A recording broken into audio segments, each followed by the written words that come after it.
Good evening. Good evening.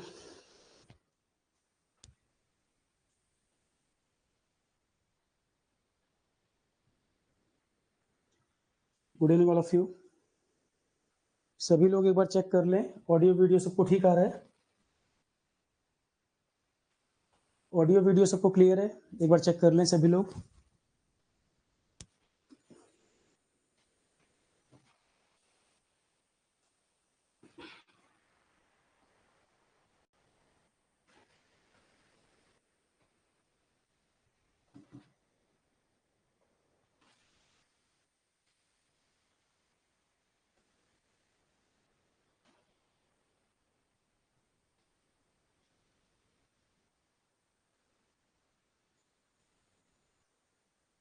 Start करें?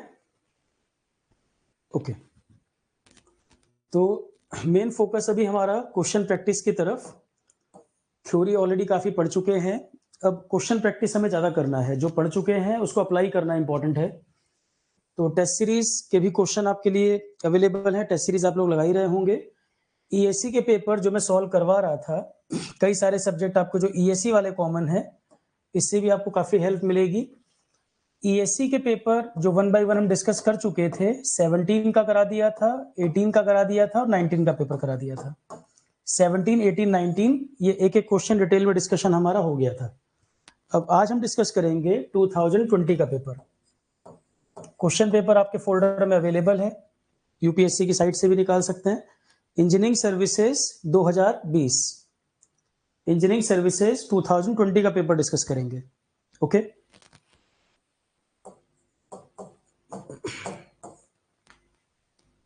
Science and technology का जो पोर्शन आपका चल रहा था उसमें ज़्यादा कुछ नहीं रह गया है। करंट अफेयर के टॉपिक अभी हम अपडेट करेंगे तो उसमें साइंस टेक भी अपडेट होगा। करंट अफेयर आपके एग्जाम में 15 मार्च तक का मान के चलिएगा। 20 अप्रैल का एग्जाम है, 15 मार्च तक का करंट अफेयर आपके एग्जाम में रहेगा, 15 मार्च तक का। तो करंट अफेयर के लेक्चर जब होंगे, साइंस एंड टेक भी उसमें अपडेट कर देंगे। 2-3 लेक्चर ऐड करने, उससे ज़्यादा जरूरत नहीं है। कुछ static portion science and tech का फोल्डर में आपके ऐड कर दिया गया है, ठीक है। पहले क्वेश्चन पे ज्यादा फोकस है, क्वेश्चन हम अप्लाई करें। देखो,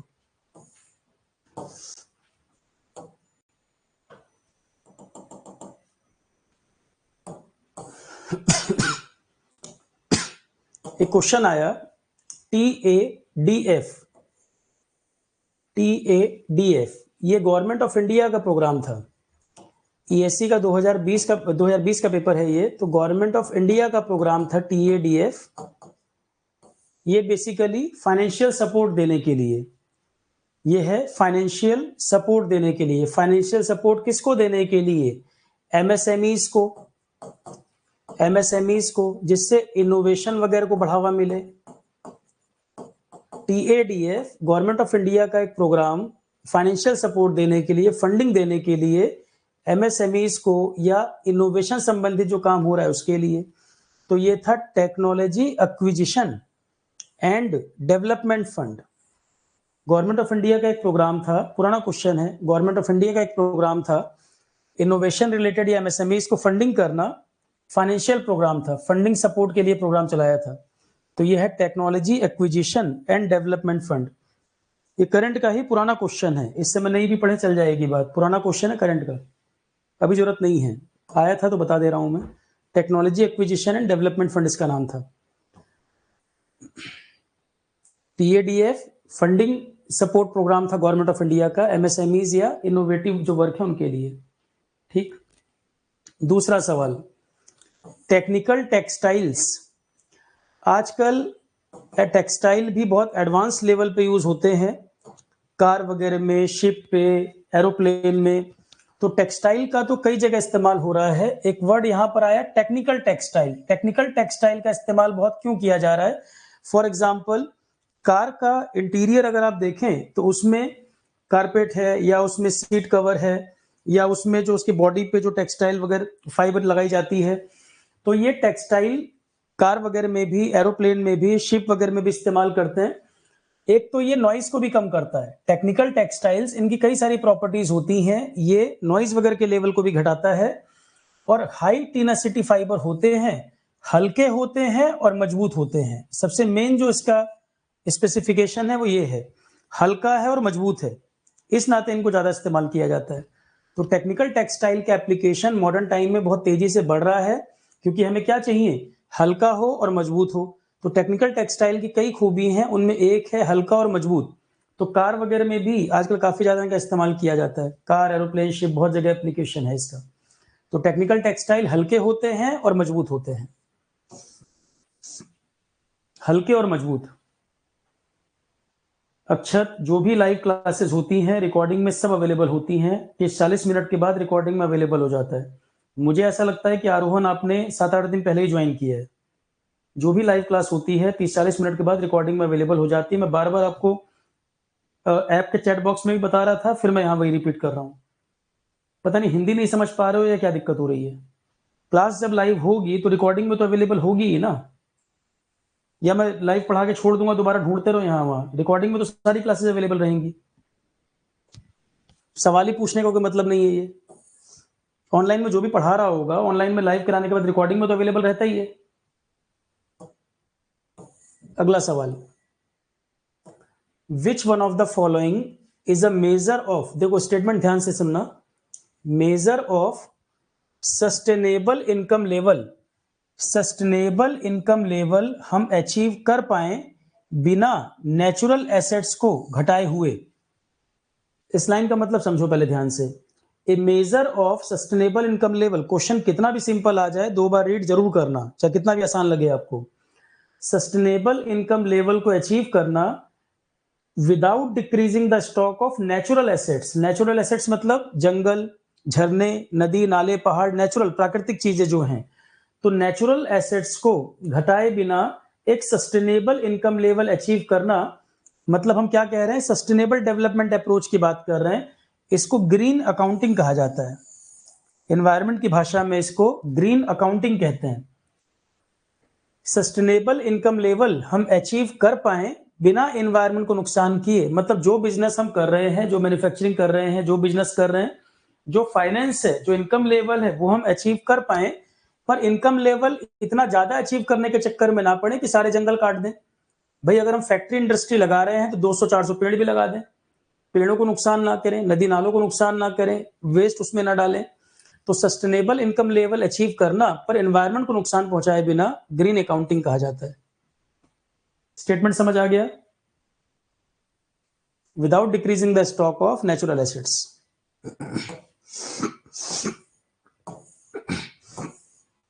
तो ग्रीन वर्ड जहां लिखा होता है उससे हम समझ जाते हैं इको फ्रेंडली मतलब है green building, eco friendly building होना चाहिए, एनवायरमेंट नुकसान ना करे। ग्रीन एनर्जी, उसका मतलब भी इको फ्रेंडली से है। देखो चैनरी डेवलपमेंट प्रोसेस, अब ऐसे बहुत सारे प्रोसेस हैं, बहुत सारे मॉडल हैं, सारे तो देखो याद कर नहीं पाओगे। इन्होंने रैंडमली कहीं से भी पूछ दिया था, एक आध क्वेश्चन 2 क्वेश्चन ऐसे दिखेंगे। पढ़ा हुआ है तो ट्राई करना, नहीं पढ़ा है मत अटेम्प्ट करना, निगेटिव मत करना ज्यादा। उस एग्जाम में बहुत समझदारी ये दिखानी है कि जो नहीं आता उसको मत करना, निगेटिव करके नहीं तो फिर बाहर हो जाओगे। चैनरी डेवलपमेंट क्या है? हॉलिस चैनरी, हॉलिस चैनरी एक पर्सन थे, 1978 के आसपास की थ्योरी है। हॉलिस चैनरी 1978 के आसपास की कुछ थ्योरी दी थी इन्होंने कि जो डेवलपिंग कंट्रीज हैं, जैसे इंडिया खुद एक डेवलपिंग कंट्रीज है, ठीक, इंडिया खुद एक डेवलपिंग इकोनॉमी है, डेवलपिंग कंट्री है, और कैसे हमारी जर्नी, मतलब एक मॉडल दिया इन्होंने। जनरल डेवलपमेंट प्रोसेस क्या है? ये एक मॉडल है जो बताता है कि डेवलपिंग कंट्री एग्रीकल्चर इकोनॉमी से कैसे इंडस्ट्रियल इकोनॉमी की तरफ ट्रांसफॉर्म होते हैं। एग्रीकल्चर से इंडस्ट्रियल की जर्नी इनकी किस तरह से, एक मॉडल है जो हमें ये डिस्क्राइब करता है। हॉलिस चैनरी का जो ये डेवलपमेंट प्रोसेस मॉडल, ये एक मॉडल है जो हमें बताता है कि राइजिंग इकोनॉमी, डेवलपिंग कंट्रीज जो होती हैं वो कैसे एग्रीकल्चर इकोनॉमी से ट्रांसफॉर्म होती हैं इंडस्ट्रियल इकोनॉमी में। जैसे इंडिया में भी इंडस्ट्रियलाइजेशन बढ़ रहा है, industry, factory, industrialisation, manufacturing, processing, ये बढ़ रही है। तो जो भी डेवलपिंग इकोनॉमी है उनकी जर्नी एग्रीकल्चर इकोनॉमी से कैसे वो इंडस्ट्रियल की तरफ ट्रांसफॉर्म होते हैं, ये एक मॉडल है इनका, चैनरी डेवलपमेंट प्रोसेस बोलते हैं। हॉलिस चैनरी के द्वारा 1978 के आसपास कभी दिया गया था। तो ये कह रहे हैं which one of the following is a resource allocation. Resource allocation, Chenery development process में जो मॉडल उन्होंने दिया उसमें रिसोर्स एलोकेशन कौन बताता है? Structure of domestic demand. Structure of domestic demand, तो डोमेस्टिक डिमांड जितनी स्ट्रांग होगी उतना आप इंडस्ट्रियलाइजेशन, मैन्युफैक्चरिंग, प्रोसेसिंग उसकी तरफ शिफ्ट होंगे। स्ट्रक्चर ऑफ डोमेस्टिक डिमांड, जितना स्ट्रांग डोमेस्टिक डिमांड होगा उतना तेजी से आप ट्रांसफॉर्म करेंगे। तो चैनरी डेवलपमेंट प्रोसेस इसी संबंधित है, structure of domestic demand. Main theme ये है एग्रीकल्चर से इंडस्ट्रियल इकोनॉमी होने की जर्नी डेवलपिंग कंट्री किस तरह से अचीव कर रही है, ये मॉडल हमें ये बताता है। क्या पॉइंट समझ आया? एक पर्सन जिन्होंने अपना एक मॉडल दिया जो बताता है कि राइजिंग इकोनॉमीज जो होती हैं, ग्रोइंग इकोनॉमीज जो होती हैं, वो पहले तो एग्रीकल्चर इकोनॉमी रही होंगी, उससे इंडस्ट्रियलाइज्ड इकोनॉमी होने की तरफ की जो जर्नी है किस तरह से ट्रांसफॉर्म होता है, ये मॉडल हमें बताता है, जानकारी देता है। क्लियर है? एक ये क्वेश्चन है,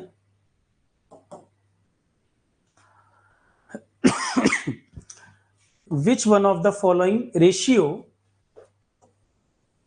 is referred to as everything that has been invested in the past, everything that has been invested in the past and to the whole income। ये रेशियो पूछ रहा है जितना कुछ आपने पास्ट में इन्वेस्टमेंट किया है, everything that has been invested in the past and to the whole income, तो आपका इन्वेस्टमेंट और आपकी इनकम का ratio, total investment, everything that has been invested in the past, past में जितना टोटल इन्वेस्टमेंट है और जितना टोटल इनकम है, इनके रेशियो को क्या कहेंगे? जितना पैसा लगाए जितना इनकम, दोनों का रेशियो क्या कहलाएगा? आपका इसमें क्या दिमाग काम करता है बताओ? दो बार रीड करोगे समझ आ जाएगा। Everything that has been invested in the past, total जितना कुछ लगा है, टोटल जितना कुछ लगा है पास्ट में, जितना इन्वेस्टमेंट लगा है, इन्वेस्टमेंट और इनकम का ratio basically. Everything that has been invested, तो इन्वेस्टमेंट जो पास्ट में जितनी की गई है और अब उससे जो इनकम जनरेट हो रही है, टोटल इनकम, उन दोनों का रेशियो, कैपिटल आउटपुट नहीं, एवरेज वर्ड आएगा, average, average capital output ratio होगा, एवरेज कैपिटल आउटपुट रेशियो ये बोलेंगे इसको। कैपिटल आउटपुट वर्ड ठीक है, इतना कैपिटल लगाए क्या आउटपुट जनरेट हुआ वो बात ठीक है, जितना जितना इन्वेस्टमेंट किए जो आउटपुट जनरेट हुआ पर एवरेज। अगला सवाल, विच one of the following method of planning, option को मत देखो, बस क्वेश्चन को पहले समझो भाषा क्या कह रही है। ये मेथड ऑफ प्लानिंग, प्लानिंग के मेथड के बारे में पूछ रहा है, जिसमें which is an attempt to work out the implication of the development effort in terms of factor allocation and product yield। क्या क्या एलोकेशन किए और क्या क्या आपको yield milli as to maximize income and employment, maximize income and employment।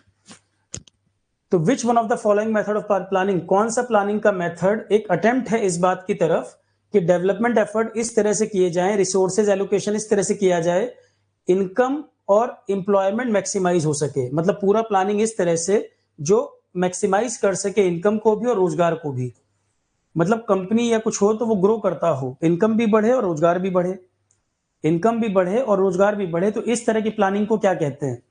तो which one of the following method of planning is an attempt to work out the implication of the developmental effort in terms of factor allocation and product yield। क्या चीजें आप allocate कर रहे हैं, क्या आपको output मिल रहा है, ओवरऑल इनकम और रोजगार बढ़ रहे हो, ओवरऑल इनकम भी बढ़ रही हो, रोजगार भी बढ़ रहा हो, इस प्रकार की प्लानिंग जिसका फोकस इस पर है उसे क्या कहते हैं? इसे कहते हैं फिजिकल प्लानिंग। ये डेफिनेशन ही है सीधे इसका, ऐसे याद कर सकते हैं, इसका डेफिनेशन ही है ये। यहां पे फाइनेंस के ऊपर देखो, फैक्टर एलोकेशन में केवल फाइनेंस की बात नहीं कर रहा है, फैक्टर एलोकेशन में केवल फाइनेंस की बात नहीं कर रहा है, एम्प्लॉयमेंट की भी तो बात कर रहा है ना, मैन पावर को भी तो कवर कर रहा है, तो केवल फाइनेंसिंग की बात नहीं कर रहा है, ये तो कह रहा है इनकम के साथ साथ एम्प्लॉयमेंट भी बढ़ता हो, और रिसोर्स एलोकेशन की बात कर रहा है। फैक्टर एलोकेशन में खाली फंडिंग नहीं आएगा, और भी चीजें आ जाएंगी, तो इसको फिजिकल प्लानिंग कहते हैं। प्लानिंग के टाइप्स होते हैं, उनमें फिजिकल प्लानिंग कहा जाएगा। फाइनेंशियल प्लानिंग में तो ये होता है कितना आपके पास पैसा है, कितना खर्चा है, बजट वगैरह बनाना। फाइनेंशियल प्लानिंग का मतलब तो ये होता है कितना आपके पास पैसा है, कितना खर्चा होना है, उसका हिसाब किताब लगाना। ठीक है, कितना पैसा आया, कितना गया, कितना बचा है प्रोजेक्ट को पूरा करने के लिए, ये मतलब है उसका। वो फाइनेंशियल प्लानिंग होती है।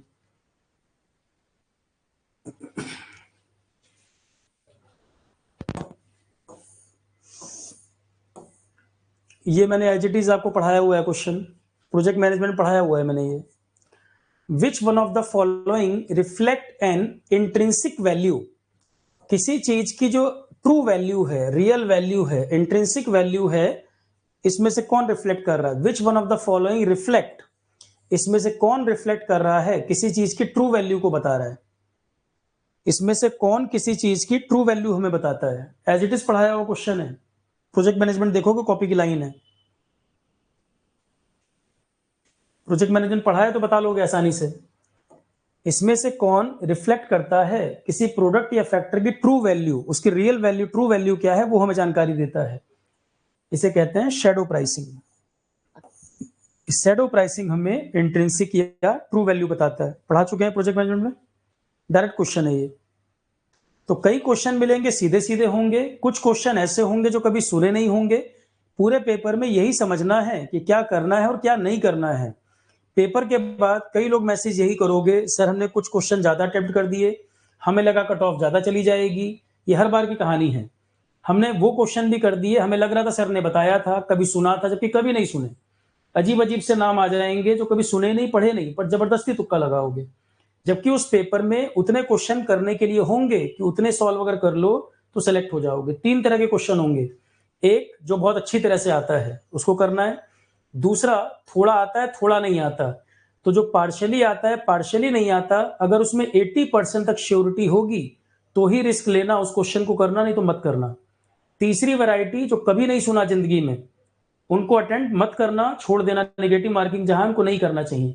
पर मैं कितनी मर्जी बार समझा लूं, कुछ लोग अटेम्प्ट करोगे, वो भी जो थर्ड कैटेगरी है, जो नहीं करना, और एग्जाम के बाद फिर रिग्रेट करोगे, 4 नंबर से रह गए, 2 नंबर से रह गए। तो पहले ही बोल रहा हूं वो मत करना।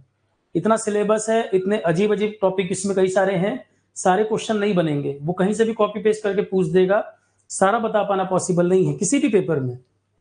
स्टूडेंट हो चाहे टीचर भी हो, 100% थोड़ी बना लोगे, कहां कहां से क्वेश्चन पूछ सकता है।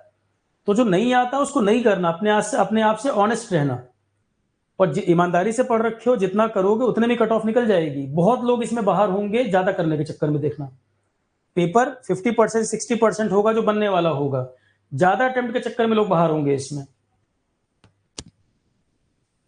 और ये नोट कर लो बड़े बड़े शब्दों में जो बात कह रहा हूं, ज्यादा अटेम्प्ट वाले ही इसमें ज्यादा बाहर होंगे। तुक्का लगाए जो लगाएंगे वो ज्यादा बाहर होंगे।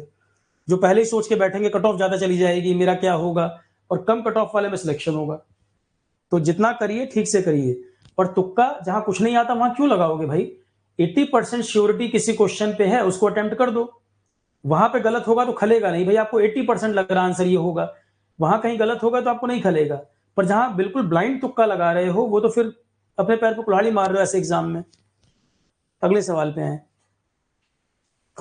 विच one of the following control policy, कौन सी control policy leaves no freedom to private company, private company के पास कोई फ्रीडम नहीं रहता। कौन सी कंट्रोल पॉलिसी ऐसी है जो प्राइवेट कंपनी के पास किसी प्रकार का अधिकार नहीं छोड़ती कि उनको कोई प्लांट खरीदना हो, मशीनरी खरीदनी हो, रॉ मटेरियल खरीदना हो from the country of its choice, किसी कंट्री से अपने मनपसंद प्लांट, मतलब कोई मशीन, रॉ मटेरियल, या कोई मशीन, प्लांट का मतलब पौधे की बात नहीं कर रहा हूं मैं, मशीन का जो ग्रुप होता है प्लांट, कोई प्लांट मशीनरी या रॉ मटेरियल अपनी मर्जी के किसी कंट्री से खरीदते हो, तो कौन सी कंट्रोल पॉलिसी ऐसी होती है, कौन सी कंट्रोल पॉलिसी ऐसी होती है जो अधिकार नहीं छोड़ती प्राइवेट कंपनी के पास कि वो अपनी मर्जी का कोई प्लांट, मशीनरी या रॉ मटेरियल किसी कंट्री से ले सके?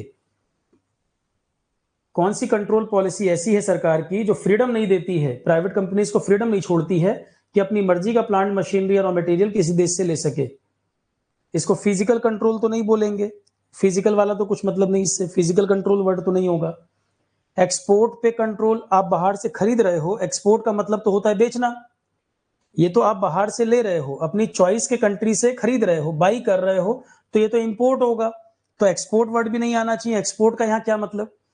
आपके यहाँ की कोई प्राइवेट कंपनी, मान लो अदानी या रिलायंस, बाहर से अपनी मर्जी का प्लांट, मशीनरी, रॉ मटेरियल ना खरीद पाए ऐसा कंट्रोल लगाना, ऐसी कंट्रोल नीति जो कोई अधिकार नहीं छोड़ रही, leaves no freedom to private company, leaves no freedom to private company कि बाहर अपनी मर्जी से किसी कंट्री से खरीद पाए।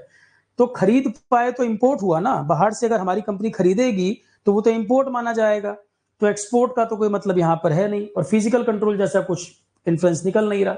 अब बचे दो वर्ड, इसको भी इंपोर्ट कंट्रोल, तो leaves no freedom to private company to buy plant machinery material from the country, इसको एक्सचेंज कंट्रोल में रखा जाता है। अब ये थोड़ा सा टफ क्वेश्चन आपके लिए, तो दो ऑप्शन में अटक गए इसमें, इंपोर्ट और एक्सचेंज, दो तो एलिमिनेट कर लोगे, कई क्वेश्चन है एलिमिनेशन से बन जाएंगे, कुछ क्वेश्चन में दो ऑप्शन में अटकोगे। तो इसको अब या तो इंपोर्ट वर्ड लिखते हैं या एक्सचेंज कंट्रोल। तो इंपोर्ट तो हम कई देशों से करते हैं, इंपोर्ट वाले में बहुत रिस्ट्रिक्शन, क्या इंपोर्ट तो अपने हिसाब से कंपनी करती है, ये एक्सचेंज कंट्रोल है, एक्सचेंज कंट्रोल। तो इसकी डेफिनेशन ये है, एक्सचेंज कंट्रोल नीति जो होती है वो leaves no freedom to private company, अपनी चॉइस के कंट्री से नहीं ले सकते, अपने खुद के चॉइस के कंट्री से नहीं ले सकते, ठीक है, एक्सचेंज कंट्रोल होगा।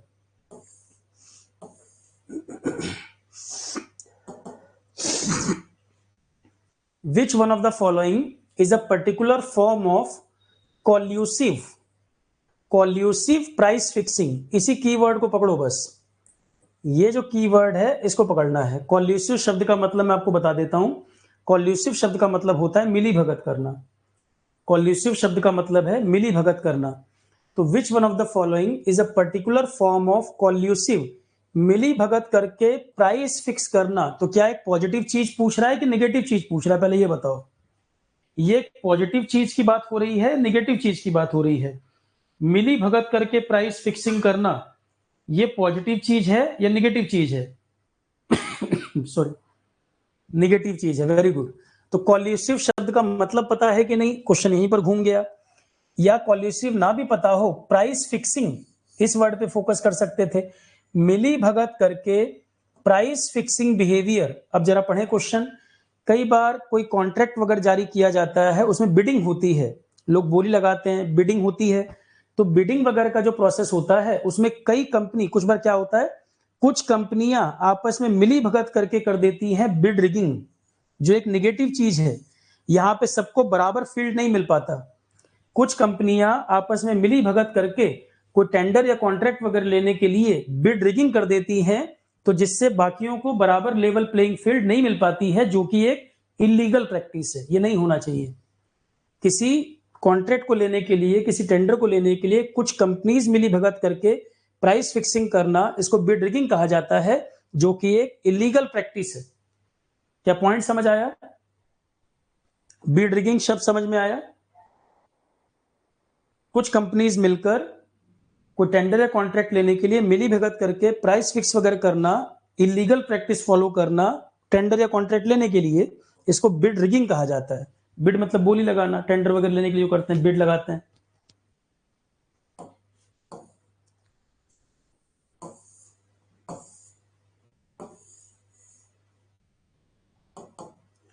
Which one of the following is an example of horizontal practice of firm? कौन एक एग्जाम्पल है हॉरिजॉन्टल प्रैक्टिस ऑफ फर्म? देखो, फर्म जो है वो कई तरीके अपनाती हैं, कॉस्टिंग के लिए, प्राइसिंग के लिए, कई प्रकार के तरीके अपनाती हैं। हॉरिजॉन्टल प्रैक्टिस ऑफ फर्म का मतलब है, फर्म मान लो कोई प्रोडक्ट बना रही है, कोई प्रोडक्ट बना रहा है, उसकी कॉस्टिंग की बात है। कई बार आपने देखा है कोई कंपनी अपना प्रोडक्ट बनाती है और उसका प्राइस बहुत कम कर देती है, मतलब समझो जो लागत आई है उसके लेवल पर ही बेच दिया या उससे भी कम बेच दिया। इकोनॉमी की भाषा में इसको डंपिंग कहते हैं, मैंने पढ़ाया था WTO में, जीके करंट अफेयर में पढ़ाया था कि जितने में बनाया है उससे भी कम में अगर कोई बेच रहा है तो दो कारण हो सकते हैं, या तो पागल हो गया हो, अपना नुकसान कर रहा हो, या पागल ना हो गया हो, ज्यादा चालाक हो गया है कि ये बहुत बड़ी कंपनी है, बहुत ज्यादा पैसा है इसके पास, ये जितने में बना रहा है उससे भी कम में बेच दे रहा है कि मार्केट में कंपटीशन ओवर हो जाए, छोटी छोटी कंपनियां मार्केट से बाहर हो जाए, फिर बचेगा ये अकेला और इसकी मोनोपोली हो जाएगी, तो पहले का नुकसान भी भरपाई कर लेगा और रेट बढ़ा देगा आगे जाकर। तो हॉरिजॉन्टल प्रैक्टिस ऑफ फर्म, इस तरह की जो प्राइसिंग होती है कि जहां पर कंपनी बहुत प्राइस कम कर दे रहा है मार्केट में कंपटीशन को खत्म करने के लिए, मार्केट में कंपटीशन को खत्म करने के लिए। फॉर एग्जांपल जैसे मान लो जियो लॉन्च हुआ था फ्री में, बहुत सारे एग्जांपल हैं। बड़ी बड़ी कंपनीज क्या करती है, जैसे वॉलमार्ट अमेरिकन कंपनी इंडिया में आ रही थी, यही डर था लोगों को। तो कई सारी बड़ी बड़ी जो कंपनीज हैं कि जितने में वो बना रहे हैं बहुत कम प्राइस में अगर वो बेच देंगे, तो मार्केट में कंपटीशन खत्म करने के लिए ऐसा किया जाता है। इसको प्रीडेटरी प्राइसिंग कहते हैं। प्रीडेटर का मतलब क्या होता है, शिकार, शिकारी। प्रीडेटर क्या होता है, शिकारी। और प्रे कौन होता है, शिकार। तो नाम से ही समझ आ रहा है, प्रीडेटरी मतलब शिकार करना कंपनीज का। इतना प्राइस कम कर देना कि तुम्हारी जेब में बहुत पैसा है, इतना प्राइस कम करके प्रोडक्ट को मार्केट में लाना कि कुछ टाइम में मार्केट में कंपनी आपसे कंपीट ना कर पाए, मार्केट से बाहर हो जाए, आप बचोगे अकेले। तो आप क्या करो, कंपनीज का शिकार कर रहे हो, प्रीडेटर। तो इसको प्रीडेटरी प्राइसिंग कहा जाता है। वही पूछ रहा है ये। हालांकि बहुत क्लियर नहीं था, इसको और इलाबरेट करना चाहिए था क्वेश्चन यहाँ पर, क्योंकि refusal to deal, retail price maintenance, इससे कुछ कनेक्ट नहीं हो रही बात। इसको और क्लियर लिखना चाहिए था क्वेश्चन यहाँ पर। हॉरिजॉन्टल प्रैक्टिस हालांकि फर्म की प्राइसिंग के बारे में है, पर क्वेश्चन में और डिटेलिंग होनी चाहिए थी स्टूडेंट के पॉइंट ऑफ व्यू से। इसके अलावा भी कुछ होना चाहिए था यहाँ पर, क्योंकि इंजीनियरिंग का एग्जाम है। अब इंजीनियरिंग वालों से आप बिल्कुल शॉर्ट में पूछोगे, पूरी बात लिखोगे नहीं, तो स्टूडेंट के लेवल पे टफ है।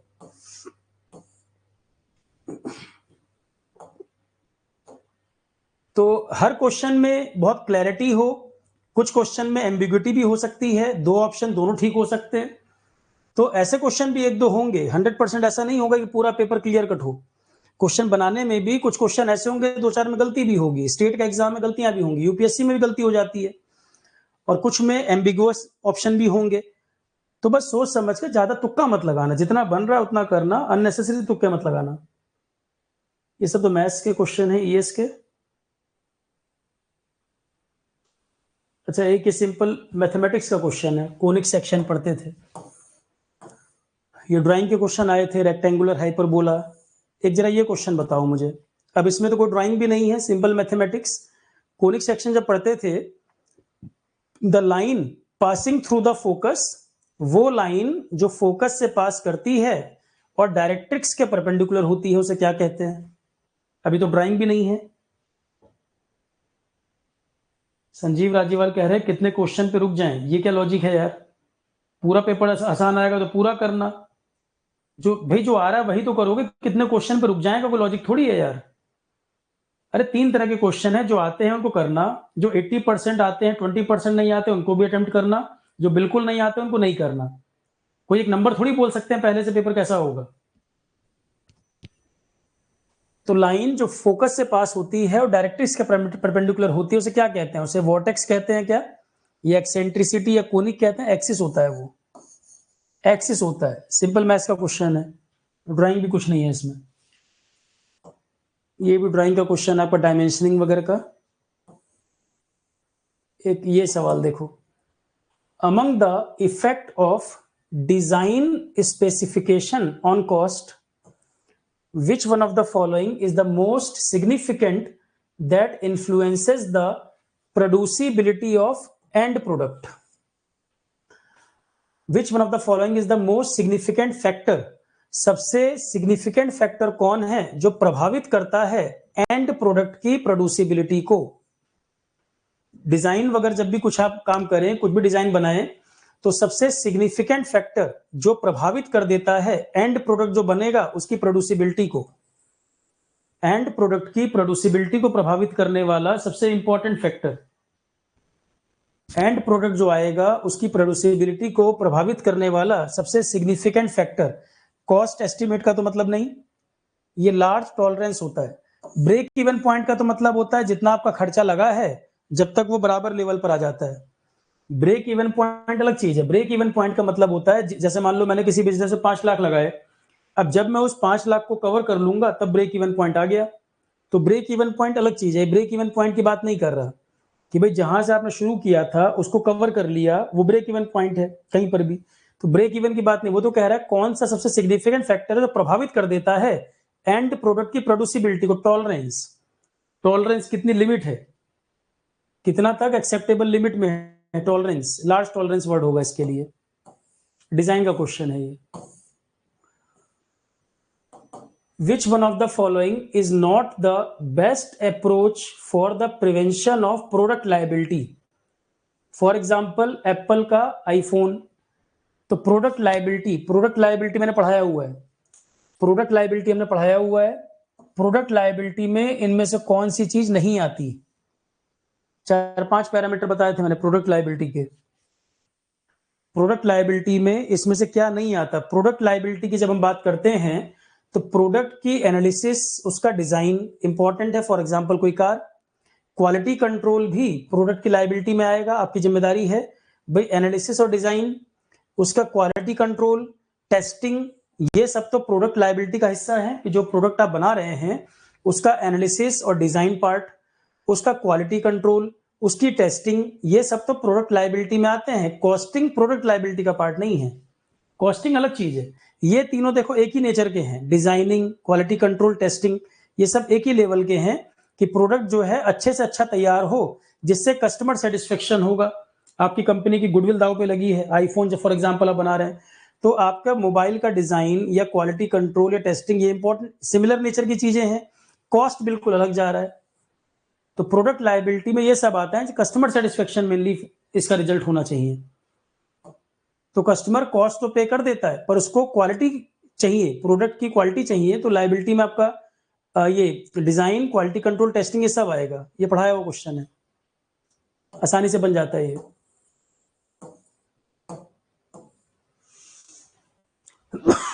सॉरी, लायबिलिटी मतलब होता है नमन जिम्मेदारी। जैसे आप आपके पिता के ऊपर लायबिलिटी हैं, तो उसी तरह कंपनी का जो प्रोडक्ट है, कंपनी की लायबिलिटी है वो, कंपनी उसको अच्छे से अच्छा करके मार्केट में भेजे जिससे कस्टमर सेटिस्फेक्शन हो।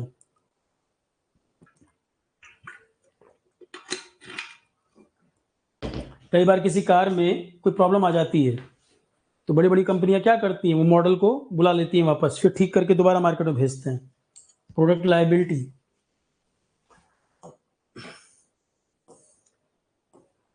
Which one of the following is not the way of estimating the statistical parameter? Not पूछ रहा है।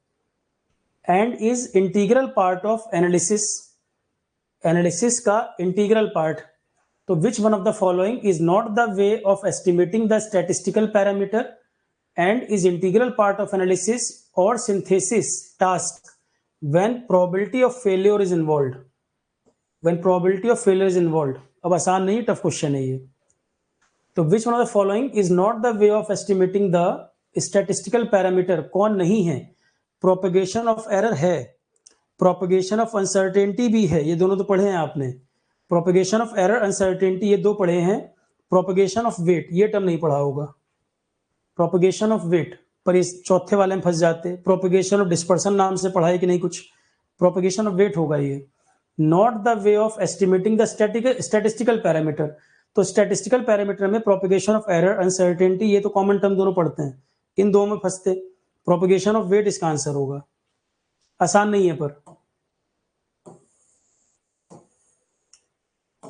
ये बता लोगे, सेफ्टी का क्वेश्चन है ये। In order to limit the seriousness of an accident, किसी एक्सीडेंट, कोई एक्सीडेंट गंभीर हो सकता हो, उसकी गंभीरता को कम करना या कंट्रोल करना पहले से, इमरजेंसी कंट्रोल दिए होते हैं इंडस्ट्रीज में, फैक्ट्रीज में। तो इनसे संबंधित emergency, which of the following as determining factor in the location of emergency stops? तो इमरजेंसी स्टॉप्स जो होते हैं उनके लिए क्या बात होनी चाहिए? इमरजेंसी स्टॉप्स जो होते हैं कि किसी प्रकार का एक्सीडेंट वगैरह ना हो पाए, प्रिवेंटिव मेजर लिया जाए, उसको रोक दिया जाए, तो इमरजेंसी स्टॉप्स वगैरह जो होते हैं उनकी, उनसे क्या बात कनेक्ट होनी चाहिए? In order to limit the seriousness of an accident, emergency stop जो भी हो, प्रिवेंटिव तौर पे जो भी लगाया हो, एक तो स्पीडीली वो काम करे, जल्दी से जल्दी एक्सीडेंट को रोक सके, और यूज करना आसान हो, ऑपरेट करना आसान हो। इमरजेंसी कंट्रोल जो भी आपके पास हो, एक तो वो तेजी से काम करे और आसान हो यूज करना, कोई भी उसको ऑपरेट कर सके, जरूरत पड़ने पर कोई भी उसको ऑपरेट कर सके, जरूरत पड़ने पर कोई भी उसको ऑपरेट कर सके। Speed and ease of operation, ये होना चाहिए।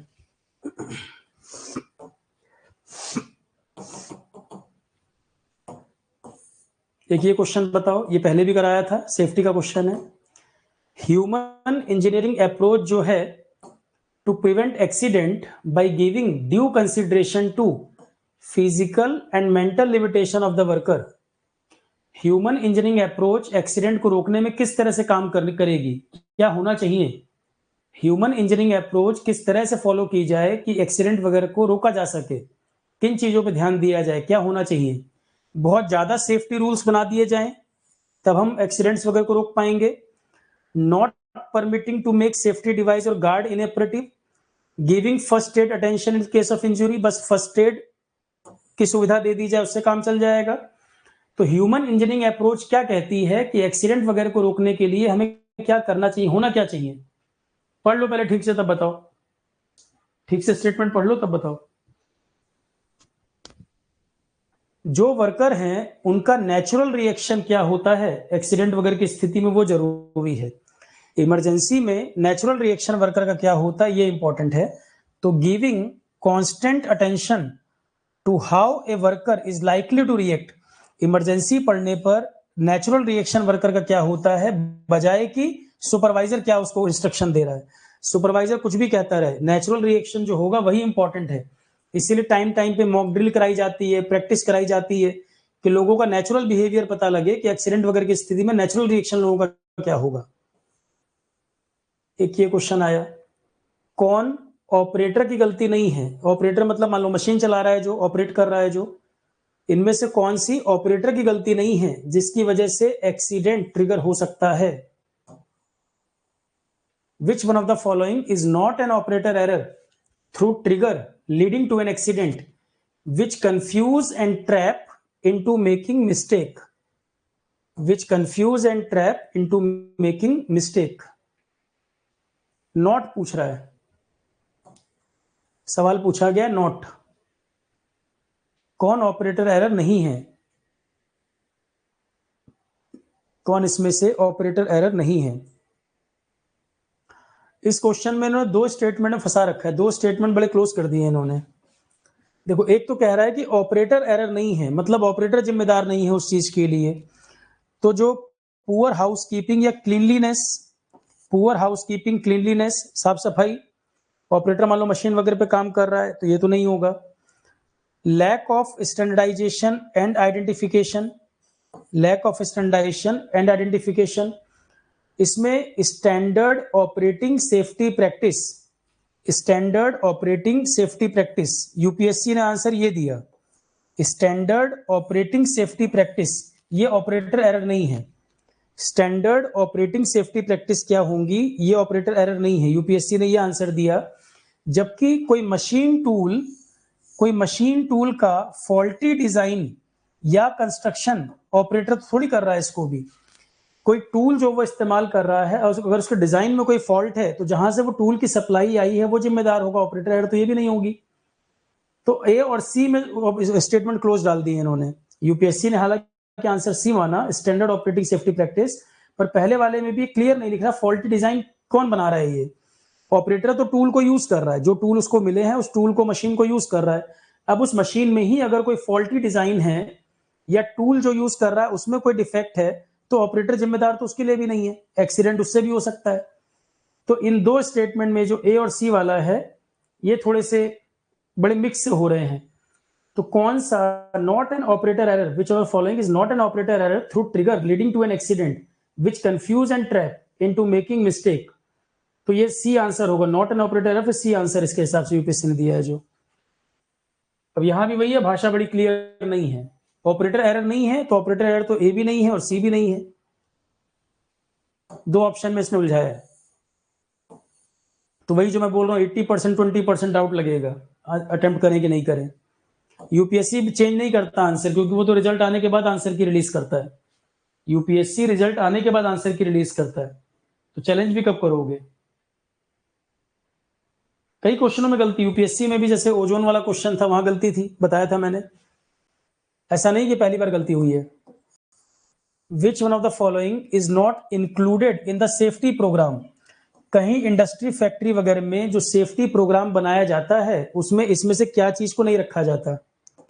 एक्सीडेंट वगैरह को रोकने के लिए जो सेफ्टी प्रोग्राम बनाए जाते हैं, जो उसमें पॉइंट्स लिखे होते हैं, उसमें क्या इंक्लूड नहीं करते उस पर?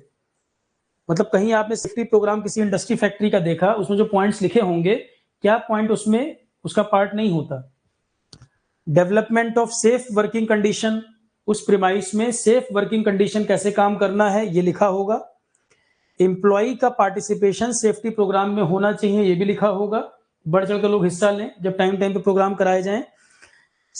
करेक्टिव एक्शन, अगर सेफ्टी रूल को इग्नोर किया जाएगा तो उनके खिलाफ एक्शन होगा, ये भी सेफ्टी प्रोग्राम में लिखा होगा कि अगर किसी प्रकार का सेफ्टी रूल का वायलेशन होगा, इग्नोर किया जाएगा, तो करेक्टिव एक्शन उसके अगेंस्ट लिए जाएंगे। कंपनसेशन या मेडिकल पेमेंट क्या मिलेगा इंजरी होने पर, ये नहीं लिखा होता। इंजरी हो जाएगी तो कंपनसेशन या मेडिकल पेमेंट कितना मिलेगा, ये सेफ्टी प्रोग्राम में नहीं लिखा होता। उसमें तो लिखा होता है कि सेफ वर्किंग कंडीशन कैसे होगी, हमारे कैसे बनाई जाए, हम सबको मिलकर भागीदारी लेनी होगी, पार्टिसिपेट करना चाहिए, और अगर कोई इग्नोर करेगा तो उसके खिलाफ एक्शन होंगे। इस तरह की चीज सेफ्टी प्रोग्राम में लिखी जाएगी।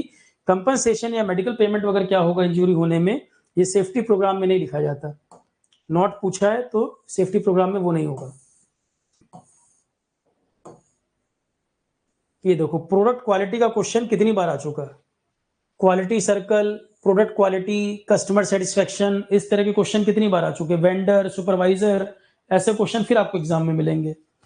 इस तरह के टर्म जो मैं बोल रहा हूँ, quality circle, product quality, customer satisfaction, vendor, supervisor, manager, good leader, इस तरह का क्वेश्चन मिलेगा आपको एग्जाम में। तो प्रोडक्ट की quality, which of the following department ensure the product quality, कौन सा डिपार्टमेंट प्रोडक्ट क्वालिटी से संबंधित है, बताओ जरा। कौन कौन से डिपार्टमेंट हैं जो प्रोडक्ट क्वालिटी से संबंधित हैं। एक बात बताओ, डिजाइन डिपार्टमेंट जो होगा, product design department, for example Ford की कोई कार बन रही है, उसका डिजाइन कैसा है, क्या वो प्रोडक्ट की क्वालिटी को अफेक्ट करता है कि नहीं। डिजाइन और डेवलपमेंट डिपार्टमेंट जो होगा वो क्वालिटी को प्रभावित करेगा या नहीं, पहले ये बताओ, यस और नो। एक एक करके पढ़ो स्टेटमेंट। डिजाइन या डेवलपमेंट वाला डिपार्टमेंट जो होगा प्रोडक्ट का, वो प्रोडक्ट की क्वालिटी को डिसाइड कर रहा है कि नहीं कर रहा है, करेक्ट कर रहा है, ट्रू। मार्केटिंग या प्रोडक्ट प्लानिंग, मार्केटिंग वर्ड आपको फिर भी ध्यान ना आ रहा हो कि मार्केटिंग वाला क्वालिटी को कैसे करेगा, पर प्लानिंग वाला तो करेगा, ये तो सीधे कनेक्ट हो रहा है। प्रोडक्ट की प्लानिंग जो है वो क्वालिटी संबंधित है कि नहीं।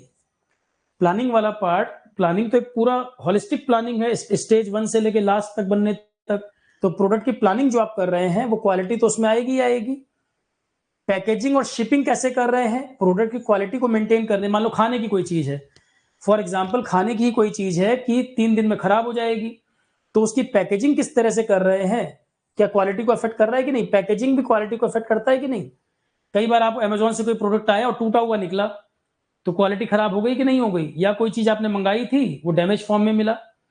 तो पैकेजिंग और शिपिंग भी इंपॉर्टेंट है, ये भी क्वालिटी से कनेक्ट होता है। क्या पैकेजिंग और शिपिंग क्वालिटी से कनेक्ट नहीं होगा, बिल्कुल होगा। कोई प्रोडक्ट जो बड़ी बड़ी कंपनीज हैं उनकी पैकेजिंग देखोगे आप, जैसे मान लो कोई खाने की चीज हो, मॉइस्चर कितना होना चाहिए, उसको कंटेमिनेट ना हो जाए, बहुत हाई स्टैंडर्ड्स मेंटेन करते हैं। इसी तरह से कोई भी इलेक्ट्रॉनिक आइटम हो कोई भी, तो पैकेजिंग और शिपिंग भी इंपॉर्टेंट, किस तरह से आपको भेजा जा रहा है, पैकेजिंग कैसी की गई है, वो भी क्वालिटी को अफेक्ट कर रहा है। जैसे कोई चीप प्रोडक्ट खरीदोगे, वो पैकेजिंग देखकर ही आप कह दोगे यार क्वालिटी सही नहीं होगी, और कुछ बहुत बढ़िया पैकेजिंग करके आपको दिया जाएगा, सही तरह से आपको डिलीवर किया जाएगा, वो क्वालिटी पे आपको भरोसा पड़ता है। सेल्स डिपार्टमेंट जो है, क्या वो क्वालिटी पे कनेक्ट नहीं, सेल्स डिपार्टमेंट का सीधा सीधा क्वालिटी नहीं, सेल्स का तो पूरा फोकस ज्यादा से ज्यादा बेचो। सेल्स वाला जो डिपार्टमेंट, सेल्समैन मार्केट में घूम रहा है, वो क्वालिटी पे थोड़ी फोकस कर रहा है, उसका तो पर्पस है ज्यादा से ज्यादा टारगेट, ज्यादा से ज्यादा वो कैसे मिले, ऑर्डर कैसे मिले। तो सेल्स डिपार्टमेंट सीधा क्वालिटी से कनेक्ट नहीं कर रहा है, वो तो ज्यादा से ज्यादा ऑर्डर लाने पे फोकस कर रहा है, ज्यादा से ज्यादा बेचने पर। तो ये होगा 1 2 3, 1 2 3। अब देखो उसी टाइप का क्वेश्चन ये भी है, अभी जो पढ़े हो उसी टाइप का क्वेश्चन ये भी है। क्वालिटी कंट्रोल से जुड़े हुए एरियाज कौन है, बोलो भाई। क्वालिटी कंट्रोल से जुड़े हुए एरिया, ये पक्का क्वेश्चन है, क्वालिटी कंट्रोल क्वालिटी सर्कल से पूछेगा एग्जाम में। इसी में कितनी बार देख चुके हो।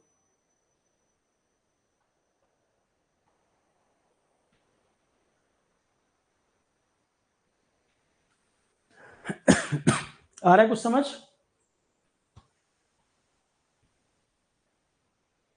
नीतीश कह रहे हैं बी, रवि कह रहे हैं बी, पारुल ने बताया 1 3 4, हाँ आपने भी मतलब बी बताया आंसर।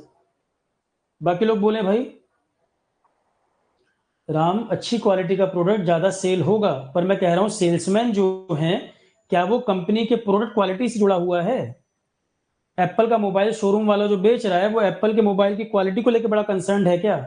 ये सवाल है मेरा।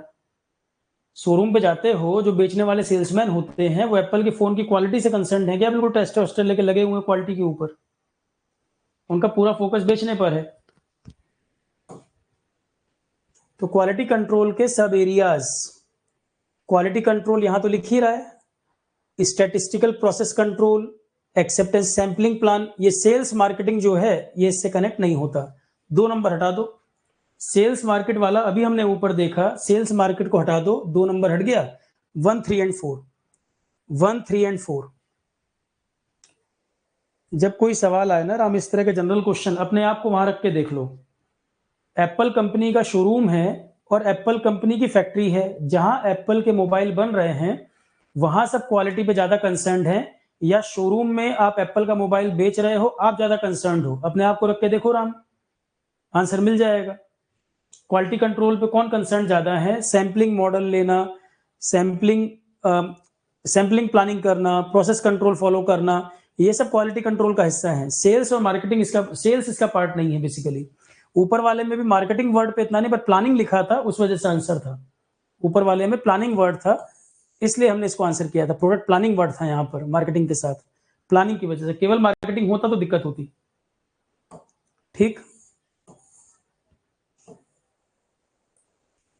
क्वालिटी इंप्रूवमेंट के लिए क्या होना चाहिए? जो प्लान बनेगा क्वालिटी इंप्रूवमेंट के लिए, जो प्लानिंग होगी उसमें क्या होना चाहिए?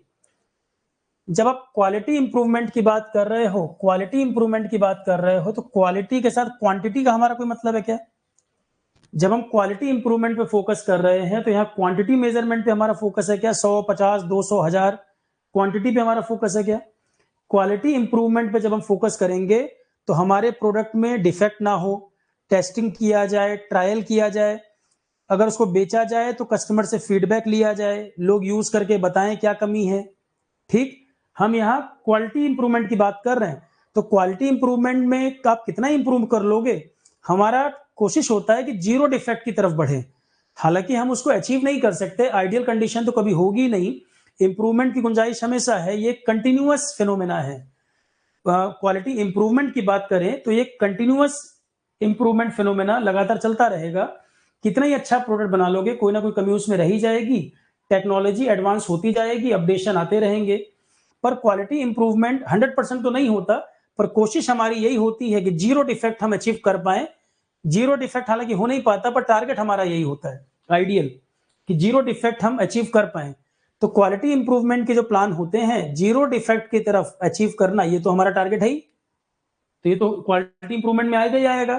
तो 1 नंबर तो होना ही होना है, 1 होना है तो ये गया।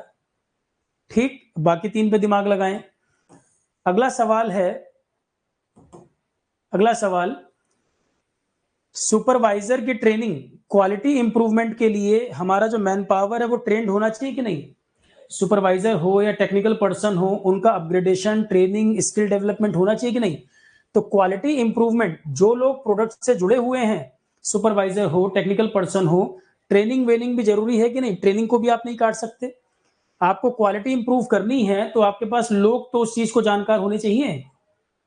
क्वालिटी इंप्रूवमेंट का मतलब क्या? कोई प्रोडक्ट की क्वालिटी कब सुधरेगी? जब आपकी मैन पावर भी उस क्वालिटी को समझती हो कि और बेटर स्टैंडर्ड हम क्या बना सकते हैं।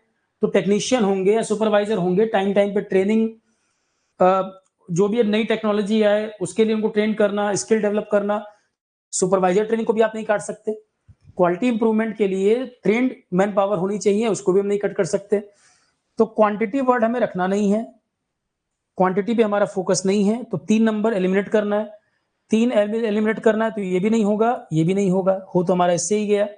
तो क्वांटिटी पे हमारा फोकस है नहीं, ये 1, 2 एंड 4 होगा। तो सुपरवाइजर ट्रेनिंग जरूरी है, zero defect program, cost of quality evaluation, quality evaluation, quality evaluation, ये हमारा फोकस। तो हालांकि 3 वाले को एलिमिनेट करते ही हम आंसर कर सकते थे, 1, 2 एंड 4। थर्ड वाले को एलिमिनेट करके भी कर सकते थे। 14 पॉइंट क्या है ये गूगल पर सर्च करके देख सकते हो आप चाहो तो। क्वालिटी इंप्रूवमेंट के 14 स्टेप प्लान, हालांकि पढ़े हो ये, चाहो तो 14 स्टेप प्लान में क्या क्या होते हैं गूगल पे सर्च करके देख सकते हो, 14 पॉइंट क्या क्या होते हैं क्वालिटी इंप्रूवमेंट के। फैक्ट है वो तो फैक्चुअल डाटा वैसे ही मिल जाएगा।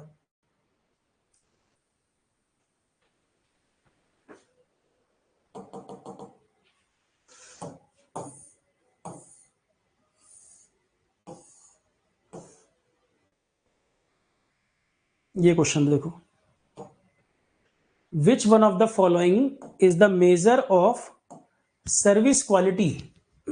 Service quality, which one of the following is the measure of service quality that correlate with the human factor and behavior characteristic of service quality? For example, आपने कोई car खरीदी और आप कह रहे हो मैं टाटा महिंद्रा की कार नहीं लूंगा, मैं सेटिस्फाई नहीं हूं सर्विस से, और टोयोटा की सर्विस मुझे बहुत पसंद है। एक एग्जांपल ले लो। या कोई हॉस्पिटल है, एक हॉस्पिटल की सर्विस से आप कह रहे हो सर बहुत अच्छा है, एक को कह रहे हो कि बिल्डिंग बना दी, सर्विस नहीं मिल रही। या कोई टीचिंग, कोई इंस्टीट्यूट आपने ज्वाइन किया, आपने कह दिया सर्विस नहीं मिल रहा। तो सर्विस, आप एक जनरल वर्ड दिमाग में रखो, सर्विस क्वालिटी के बारे में बात हो रही है, तो which one of the following is the measure of service quality? कौन इसमें से सर्विस क्वालिटी को मेजर कर रहा है? और ह्यूमन फैक्टर और बिहेवियर की बात भी आ रही है, ह्यूमन फैक्टर और बिहेवियर की बात भी आ रही है, मतलब हम अच्छी सर्विस की बात कर रहे हैं। पूरी बात का सार ये निकला कि एक अच्छी सर्विस की बात कर रहे हैं, तो वो किस पे डिपेंड कर रही है? अच्छी सर्विस जो है किस पे डिपेंड कर रही है? शैबी अपीयरेंस किसी रिसेप्शनिस्ट का किसी बैंक या होटल में, किसी बैंक या होटल में आप गए, रिसेप्शनिस्ट का जो अपीयरेंस है उसके हिसाब से तय हो जाएगा सर्विस क्वालिटी क्या? रिसेप्शनिस्ट किसी बैंक या होटल में है, उसके हिसाब से सर्विस क्वालिटी कंपनी की तय हो जाएगी क्या? ये तो नहीं हो सकता। ठीक। इनएडिक्वेट temperature control in a conventional meeting room, conventional meeting room में टेम्परेचर कंट्रोल सही नहीं किया जा रहा है, क्या इससे हम कर लेंगे तय? ये तो एक जनरल एक कंडीशन की बात कर रहा है, ये तो केवल एक पर्टिकुलर केस की बात कर रहा है, जबकि हम इन जनरल बात कर रहे हैं सर्विस क्वालिटी की। किसी मीटिंग रूम में टेम्परेचर कंट्रोल सही से नहीं हो रहा, इसको लेके पूरा थोड़ी इन जनरल कह देंगे। तो ये तो एक पर्टिकुलर केस की बात कर रहा है, इस पे नहीं जाएंगे। और देखें, proportion of income tax return prepared by an agency that have error, income tax की रिटर्न आपकी किसी सीए ने या किसी फर्म ने भरा जिसमें कुछ कमियां हैं, कुछ गलतियां हैं, कुछ गलतियां हैं, तो ये भी एक पर्टिकुलर क्लास की बात कर रहा है, सर्विस टैक्स रिलेटेड बात कर रहा है। इन जनरल सर्विस क्वालिटी की बात, number of complimentary responses based on human trait, ये तो ह्यूमन के अंदर से, उसमें सेवा भाव, उसमें गुण क्या है, उसके हिसाब से तय होता है कि अगर वो व्यक्ति कार शोरूम में है तो भी उसका ह्यूमन नेचर अच्छा है, उसमें गुण है सर्विस देने के, अंदर से सेवा भाव है। या वो मोबाइल शोरूम में हो या किसी कंपनी में हो, कि कस्टमर, जैसे कस्टमर मान लो कहीं कंप्लेंट करने गया, एक स्टाफ है बहुत अच्छे से एंटरटेन कर रहा है, उसकी बात को सुन रहा है, कंप्लेंट लॉस कर रहा है और टाइमली रिजॉल्व कर रहा है, एक है सुन ही नहीं रहा, अनसुना कर दे रहा है। तो सर्विस सेवा भाव जो है ये अंदर से, ये मानवीय गुण है, ये अंदर से होना चाहिए। कंपनी इसको कैसे करा सकती है? वो तो अंदर से आएगा ये भाव। तो केवल इनकम टैक्स या रिसेप्शनिस्ट या कोई टेम्परेचर कंट्रोल है तो पर्टिकुलर केस की बात कर रहा है। इन जनरल बात हो रही है कि सर्विस क्वालिटी के लिए क्या जरूरी है? सर्विस क्वालिटी के लिए जरूरी है मानवीय गुण आप में होना चाहिए, सेवा भाव अंदर से होना चाहिए। तो किसी भी क्षेत्र में सर्विस क्वालिटी की बात करें, मानवीय गुण यहां इंपॉर्टेंट है।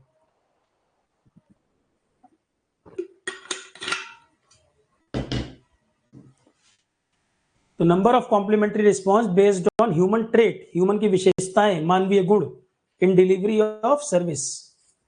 आपके खुद के अंदर सेवा भाव कैसा है, कितना आप डिवोटेड अपने काम के प्रति, उससे तय होगा। कि होटल में आप जा रहे हैं, कोई बहुत बढ़िया सर्विस दे रहा है, कोई सुन ही नहीं रहा, आधे घंटे में आ रहा है, कहीं भी एग्जाम्पल रख सकते हैं, जनरल बात है सर्विस की। कंस्ट्रक्शन में कौन से फैक्टर प्रभावित कर रहे हैं क्वालिटी को? कौन से फैक्टर अफेक्ट कर रहे हैं कंस्ट्रक्शन में क्वालिटी को? मतलब किन चीजों को ठीक से मैनेज नहीं किया जाए तो दिक्कत होगी।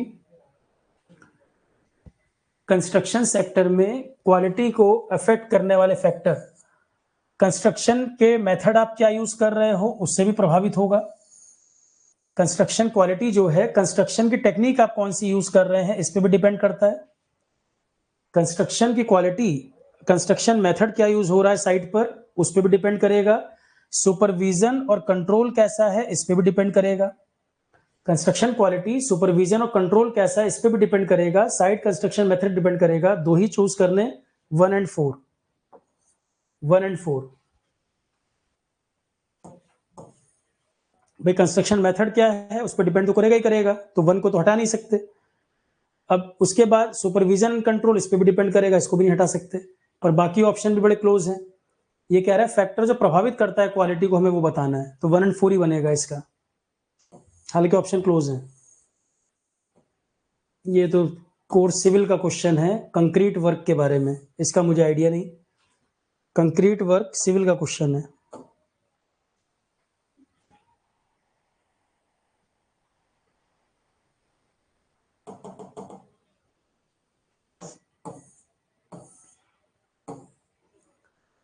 प्रोडक्शन प्रोसेस कंट्रोल में एट्रीब्यूट चार्ट हमें क्या बताता है, उसका क्या उद्देश्य है? प्रोडक्शन प्रोसेस कंट्रोल, प्रोडक्शन का क्वेश्चन है ये। प्रोडक्शन प्रोसेस कंट्रोल में एट्रीब्यूट चार्ट हमें क्या जानकारी देता है, उसका क्या उद्देश्य होता है? मैकेनिकल वाले बताएं भाई।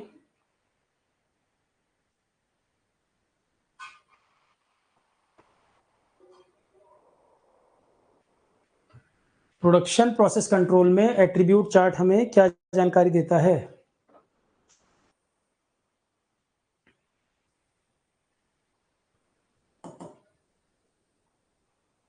To evaluate the quality performance of operating and management personnel, जो ऑपरेट कर रहे हैं वो और मैनेजमेंट दोनों लोगों को मिलाकर। तो क्वालिटी परफॉर्मेंस जो ऑपरेटिंग स्टाफ है वो भी और मैनेजमेंट स्टाफ है वो भी, उनको इवेल्युएट करना। प्रोडक्शन प्रोसेस कंट्रोल में एट्रीब्यूट चार्ट हमें बताता है क्वालिटी परफॉर्मेंस ऑपरेटिंग और मैनेजमेंट स्टाफ दोनों का।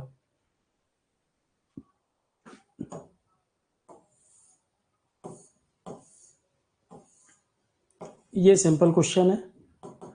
इनमें से कौन सा इकोसिस्टम है जो सबसे ज्यादा रिस्की है, सबसे ज्यादा डिजास्टर जहां पर होते हैं, ऐसे बताओ। लिखा है ना इसमें सबसे सेंसिटिव इकोसिस्टम कौन सा है, जहां एक्सट्रीम वेदर एक्टिविटी होती है और प्राकृतिक आपदाएं बहुत आती हैं। डिजास्टर में पढ़ाया हुआ है, तो इसमें कौन सा बहुत ससेप्टिबल एरिया है जहां डिजास्टर बहुत जल्दी जल्दी आते हैं और बहुत खतरनाक भी हो सकते हैं। सबसे ज्यादा आपको कहां देखने को मिलते हैं? ये जो एरियाज लिखे हैं इनमें सबसे ज्यादा डिजास्टर का इम्पैक्ट या आने के चांसेस सबसे ज्यादा कहां इम्पैक्ट होता है? अर्थक्वेक हो, लैंड स्लाइड हो, क्लाउड बस्ट हो, ज्यादातर एक्टिविटी आप देखते हैं माउंटेन एरिया। एक्सट्रीम वेदर या नेचुरल कैटेस्ट्रॉफ, प्राकृतिक आपदाएं ज्यादा माउंटेन एरिया को ज्यादा अफेक्ट करता है।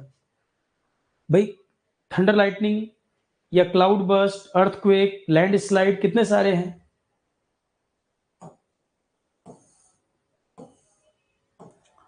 इसमें से कौन एक इवोल्यूशनरी प्रोसेस है सस्टेनेबल डेवलपमेंट जिसका फोकस, मतलब कौन सा एक प्लान ऐसा था evolutionary process for achieving sustainable development? मैंने आपको एनवायरनमेंट में पढ़ाया था 1992 में एनवायरनमेंट की बहुत बड़ी समिट हुई थी रियो डी जेनेरो में, पढ़ाया था। एनवायरनमेंट सभी ने पढ़ लिया होगा अब तक, जिसको हमने एक और नाम भी दिया था, अर्थ समिट भी कहा था। 1992 ब्राजील के रियो डी जेनेरो में समिट हुई थी, इसको रियो समिट या अर्थ समिट भी कहते हैं। इसमें कई सारे कंट्री इकट्ठा हुए, कई सारी चीजों पे चर्चा हुई, UNFCCC भी बना, एजेंडा 21 ये भी यहां पर बना, एजेंडा 21 भी बना। कई सारे मैंने बताए थे कि रियो समिट जब हुई थी इन्वायरमेंट को लेके कई सारे डिस्कशन हुए, कई सारे कन्वेंशन वगैरह साइन हुए, उनमें एक का नाम था एजेंडा 21, एक का नाम था एजेंडा 21। इस एजेंडा 21 में ही कोस्टल एरियाज को मैनेज करने के लिए, कोस्टल एरियाज को मैनेज करने के लिए इसी के चैप्टर 17 में, इसी के चैप्टर 17 में लिखा था ICZM। एजेंडा 21 के चैप्टर 17 में ही लिखा था integrated coastal zone management, coastal areas के मैनेजमेंट के लिए सस्टेनेबल डेवलपमेंट का पार्ट है ये भी, कि कोस्टल एरियाज की इंफॉर्मेशन हमको मिले, कैसे उनको प्रोटेक्ट किया जाए, कैसे उनको मैनेज किया जाए, कैसे बचाया जाए, कैसे उनको इको फ्रेंडली बनाया जाए, तो कोस्टल जोन का मैनेजमेंट एजेंडा 21 चैप्टर 17 ICZM यहाँ लिखा था। यहाँ पे यही तय हुआ था कि कैसे कोस्टल एरिया को मैनेज करना है, इसी का एग्जाम्पल है ये। 1992 रियो समिट में ये भी हुआ था ICZM वाला।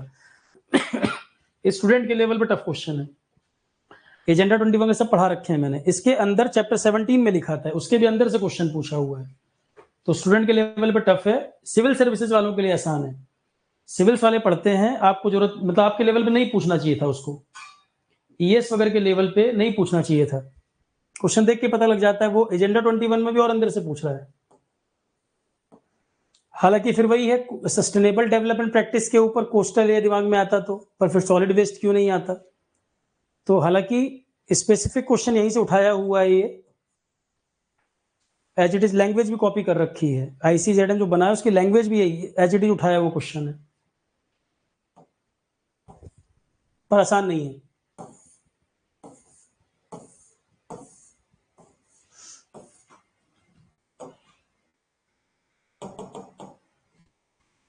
बाकी ये सब तो बता लोगे, सिंपल है। रिवर बेसिन वाटर रिसोर्सेज, देखो वाटर कंजर्वेशन, वाटर रिसोर्सेज आपके एग्जाम का पार्ट है। इस तरह के जनरल क्वेश्चन आपको वहां मिलेंगे। बताओ जरा क्या आंसर होगा। River basin water resources management के लिए हमको क्या करना चाहिए। बहुत सारी चीजें तो एनवायरमेंट में पढ़ा रखी है मैंने आपको, वाटर कंजर्वेशन रिसोर्सेज वगैरह के बहुत सारे क्वेश्चन आपके एनवायरमेंट से ही बन जाएंगे। बोलो, river basin water resources management के लिए क्या प्रैक्टिस एडॉप्ट करनी चाहिए। शिफ्टिंग कल्टीवेशन को कंट्रोल करना चाहिए कि नहीं, पहले ये बताओ। झूम कल्टीवेशन जो किया जाता है, पेड़ों को काटते हैं, जला देते हैं खेती करने के चक्कर में नॉर्थ ईस्ट में, तो शिफ्टिंग कल्टीवेशन जिसको हम झूम कल्टीवेशन या स्लैश एंड बर्न कहते हैं, क्या इसको रोकने की जरूरत है। क्या वाटर कंजर्वेशन में ये नुकसानदायक चीज है, ये रोकता है, वाटर रिसोर्सेज मैनेज करने में एक बाधक है। Yes. Deforestation, water resources manage करने के लिए जंगलों को काटा जाए, डिफॉरेस्टेशन किया जाए, क्या ये सही है। जंगलों को काटा जाए, ये यहां अफॉरेस्टेशन होना चाहिए था। एफॉरेस्टेशन का मतलब जंगल लगाना, डी की जगह का AFF वर्ड होगा अफॉरेस्टेशन। अफॉरेस्टेशन का मतलब है जंगलों को ग्रो करना और पेड़ों को लगाना। तो जंगलों को लगाना है वाटर रिसोर्सेज मैनेज करने में या काटना है। ये कह रहा है डिफॉरेस्टेशन, तो डिफॉरेस्टेशन तो और नुकसान करेगा, वाटर कंजर्वेशन कैसे होगा। वाटर रिसोर्सेज को मैनेज करना है तो हमें पेड़ पौधे और चाहिए, ये कह रहा है काट दो, उल्टा कह रहा है स्टेटमेंट। तो 4 वारे को अगर एलिमिनेट भी कर देते तो भी बन जाता 1 2 3। भाई सॉइल कंजर्वेशन जरूरी है, बिल्कुल है। सॉइल और लैंड यूज सर्वे भी टाइम टाइम पे होने चाहिए, यस। शिफ्टिंग कल्टीवेशन को रोका जाए, कंट्रोल किया जाए, ये भी सही है। डिफॉरेस्टेशन तो नेगेटिव उल्टी बात कह रहा है। डिफॉरेस्टेशन तो कह रहा है पेड़ों को काटो, जबकि काटो नहीं और लगाओ।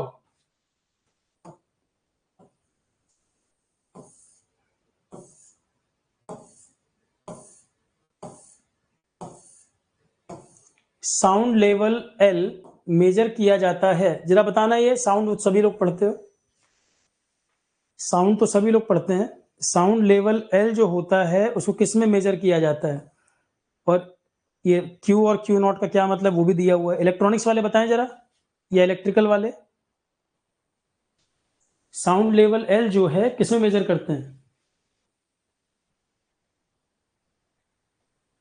Sound level L is equal to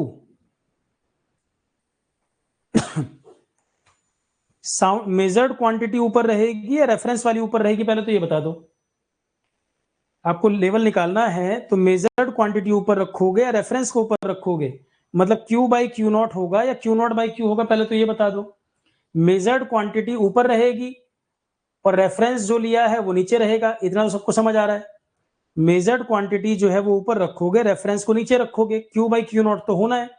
अब Q/Q0 होना है तो फिर ये गया, Q/Q0 होना है तो ये गया ए वाला, Q/Q0 होना है तो ए गया। अब उसके बाद साउंड लेवल मेजर होगा log बेस 10, ये आंसर होना चाहिए सी, log बेस 10 Q/Q0 बेल, सी होना चाहिए, log बेस 10 Q/Q0।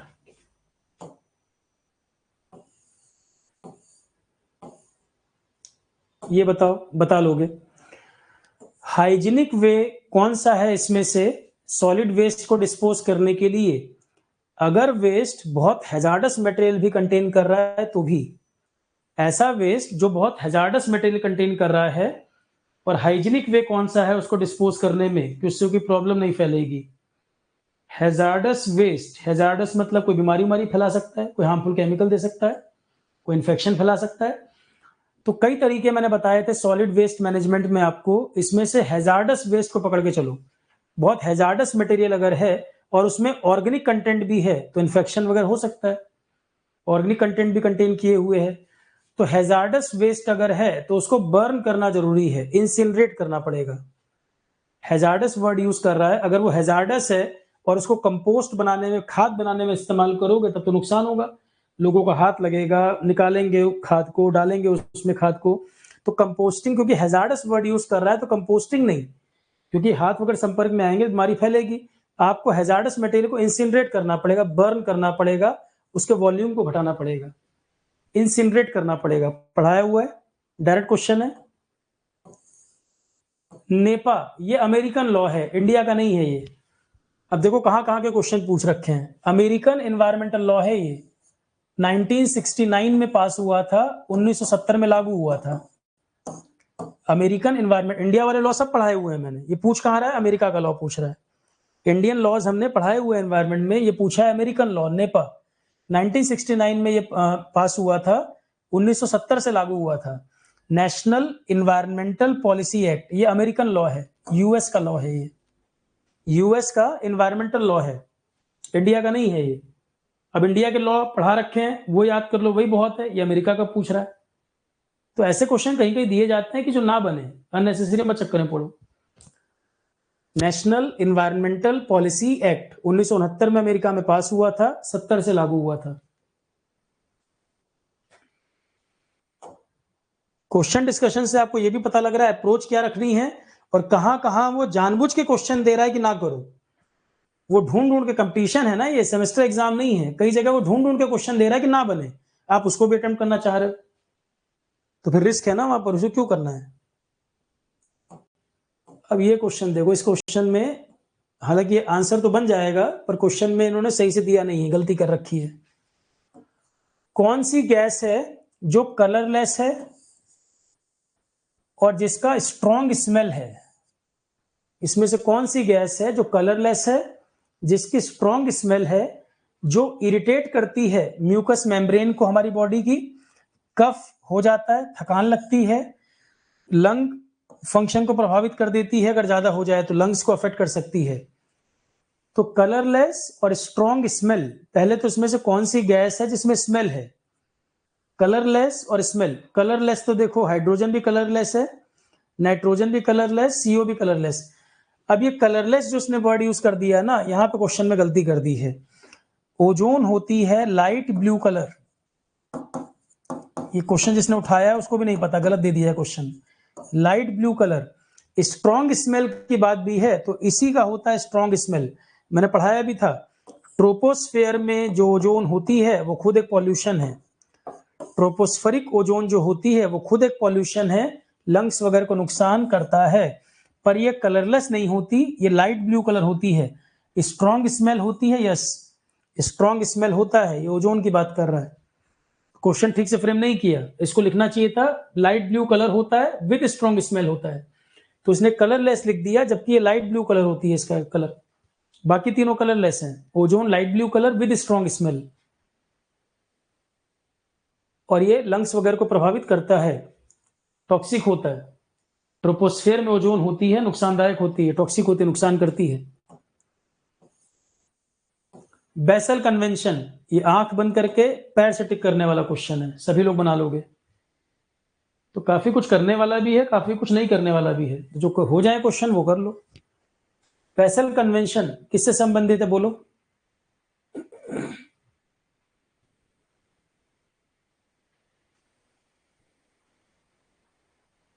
कई बार पढ़ाया हुआ क्वेश्चन है।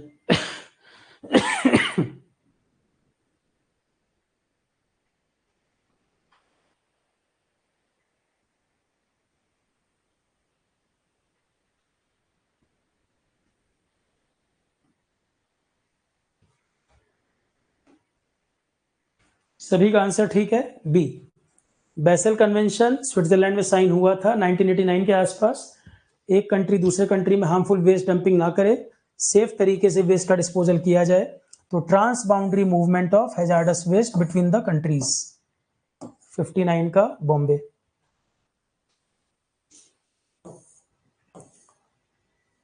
NOx, एटमॉस्फेयर में जो NOx नाइट्रोजन ऑक्साइड जो बन रही है उसको रिड्यूस करने का हमारे पास क्या तरीका है?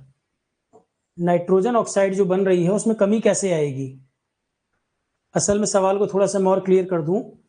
78% नाइट्रोजन एटमॉस्फेयर में है, 21% ऑक्सीजन है।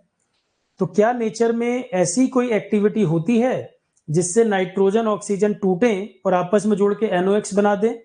होती हैं कई एक्टिविटीज। एग्जाम्पल के तौर पर थंडर लाइटनिंग हो जाए, एग्जाम्पल के तौर पर थंडर लाइटनिंग हो जाए, या हाई टेम्परेचर हो जाए। हाई टेम्परेचर में भी बॉन्ड टूटेंगे, तो थंडर लाइटनिंग भी टेम्परेचर बढ़ा देती है। या हाई टेम्परेचर कंडीशन बन जाए तो नाइट्रोजन टूटेगा, ऑक्सीजन टूटेगा और ये कंबाइन होके NOx बना देंगे।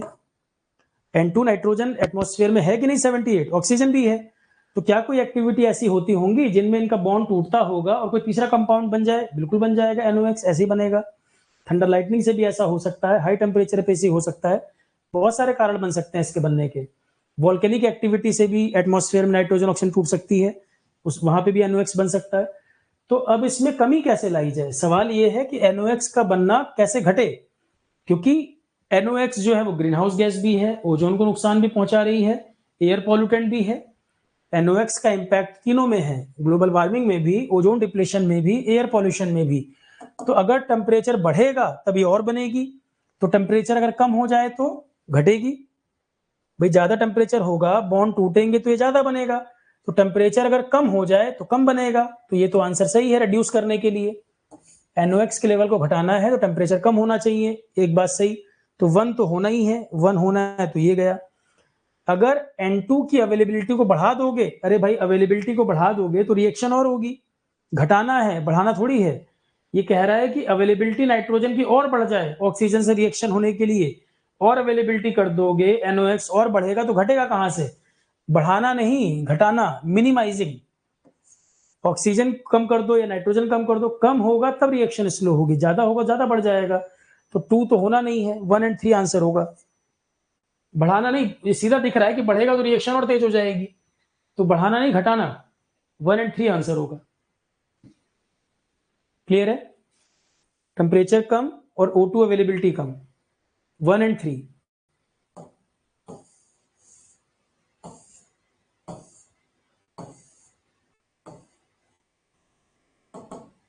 During an assessment of economic viability of the project, project की इकोनॉमिक वायबिलिटी, क्वेश्चन ध्यान सुनना।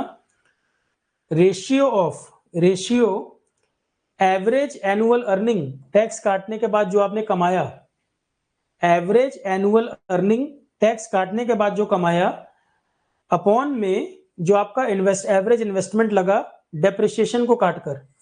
डेप्रिसिएशन मतलब कोई मशीन लाए, 2 साल बाद मशीन की वैल्यू कम हो गई, कोई और टूल्स वगैरह लाए, वैल्यू डेप्रिशिएट कर गई।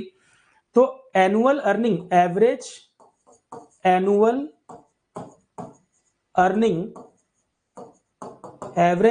अर्निंग आफ्टर टैक्स अपॉन में एवरेज इन्वेस्टमेंट आफ्टर डेप्रिसिएशन। इसको ऐसे मत आंसर करो, आप इसमें अपने आप को रख के आंसर करो। मैंने एक कंपनी खोली, उस कंपनी में मैंने 5 लाख रुपए का इन्वेस्टमेंट किया। आज मैंने कंपनी खोली, उसे 5 लाख रुपए लगा दिए, मशीन भी ले आए। 1 साल के बाद जो मैं मशीनें लाया था उनकी वैल्यू 30% कम हो गई है। तो जो मेरा इन्वेस्टमेंट लगा था, 5 लाख रुपए मेरा लगा था, उसमें से वैल्यू डेप्रिशिएट भी कर गई, वैल्यू कम भी हो गई। चलो एक हिस्सा तो ये हो गया कि आज मैंने 5 लाख रुपए कंपनी में लगाए, कुछ चीजें जिनकी वैल्यू डेप्रिशिएट कर गई, जितने में लिया था उतनी वैल्यू नहीं बची है, डेप्रिशिएशन हो गया। तो जो मेरा इन्वेस्टमेंट लगा है डेप्रिशिएशन को काटने के बाद, ये एक मैंने पेपर पे लिख लिया। अब मैंने कहा कि सरकार का टैक्स वगैरह देने के बाद एनुअल अर्निंग कितनी हुई है, मेरी एनुअल इनकम कितनी हुई है, टैक्स वगैरह काटने के बाद एनुअली मैंने कमाया कितना, तो मैंने नेट कमाया कितना, नेट मेरा इन्वेस्टमेंट कितना आया, net income upon net investment क्या होना चाहिए, नेट मेरी जेब में कितना पैसा आया और कितना मेरी जेब से लगा। तो अगर कम पैसा आया तो जो मैंने इन्वेस्टमेंट किया था उसमें नुकसान हुआ, अगर मुझे कम आया तो जो मैंने पैसा लगाया था वो लागत भी नहीं निकली, लॉस हुआ मुझे। और अगर ज्यादा पैसा आया तो रिटर्न कैसी रही, बढ़िया रिटर्न रही, प्रॉफिट आया मुझे। और जब हम लेवल मीट कर लेते हैं, जितना इन्वेस्टमेंट हमारा लगा था नेट उतनी इनकम हो जाएगी, तो ब्रेक इवन पॉइंट हम मीट कर लेंगे। ठीक, तो पॉइंट क्या है कि नेट इनकम क्या कमाए, नेट खर्चा कितना किए थे, सो क्या बोलते हैं, किसी बिजनेस में आपने जो पैसा लगाया डेप्रिसिएशन काटने के बाद और एनुअल कितना कमाए टैक्स वगैरह देने के बाद, नेट जो आपकी जेब में बचा, इसे क्या कहा जाएगा। अब आंसर करो, समझाने की कोशिश की मैंने, अपने आप को सिचुएशन में रख दो, अब आंसर करो, नेट पैसा कितना लगाए हो, नेट कमाए कितना हो, इसको क्या बोलते हैं।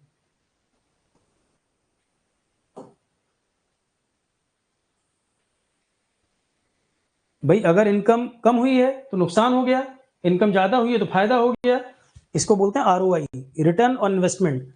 सबसे आप पूछते हो ना कि भाई मैं ये इन्वेस्टमेंट करूंगा, मुझे आरओआई क्या मिलेगा, मैं ये पैसा आपके बिजनेस में लगाऊं या मैं अपना बिजनेस शुरू करूं, मुझे आरओआई क्या मिलेगी, रिटर्न ऑन इन्वेस्टमेंट क्या मिलेगा।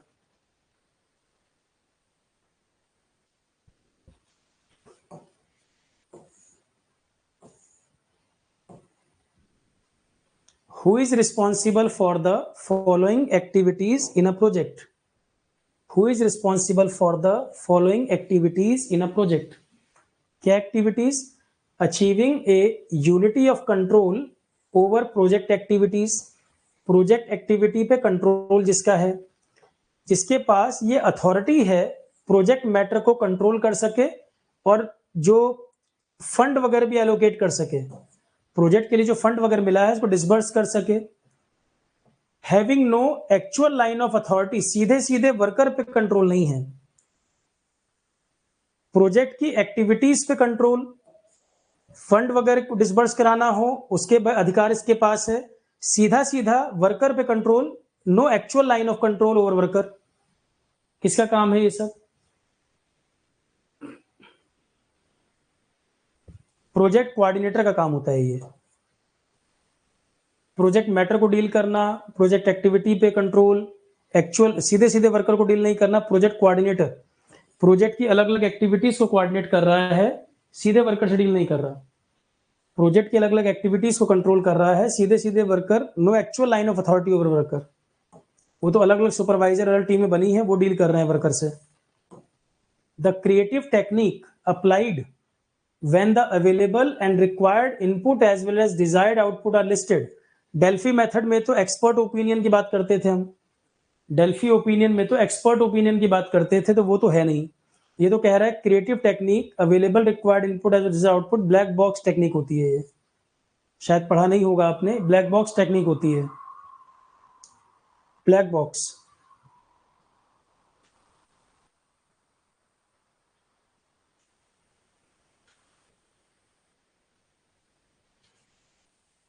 एक ये क्वेश्चन देखें, बता पाते हो नहीं।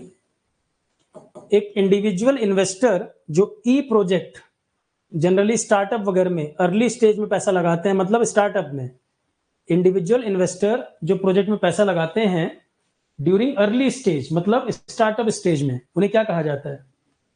ध्यान से आंसर करना, बताया था।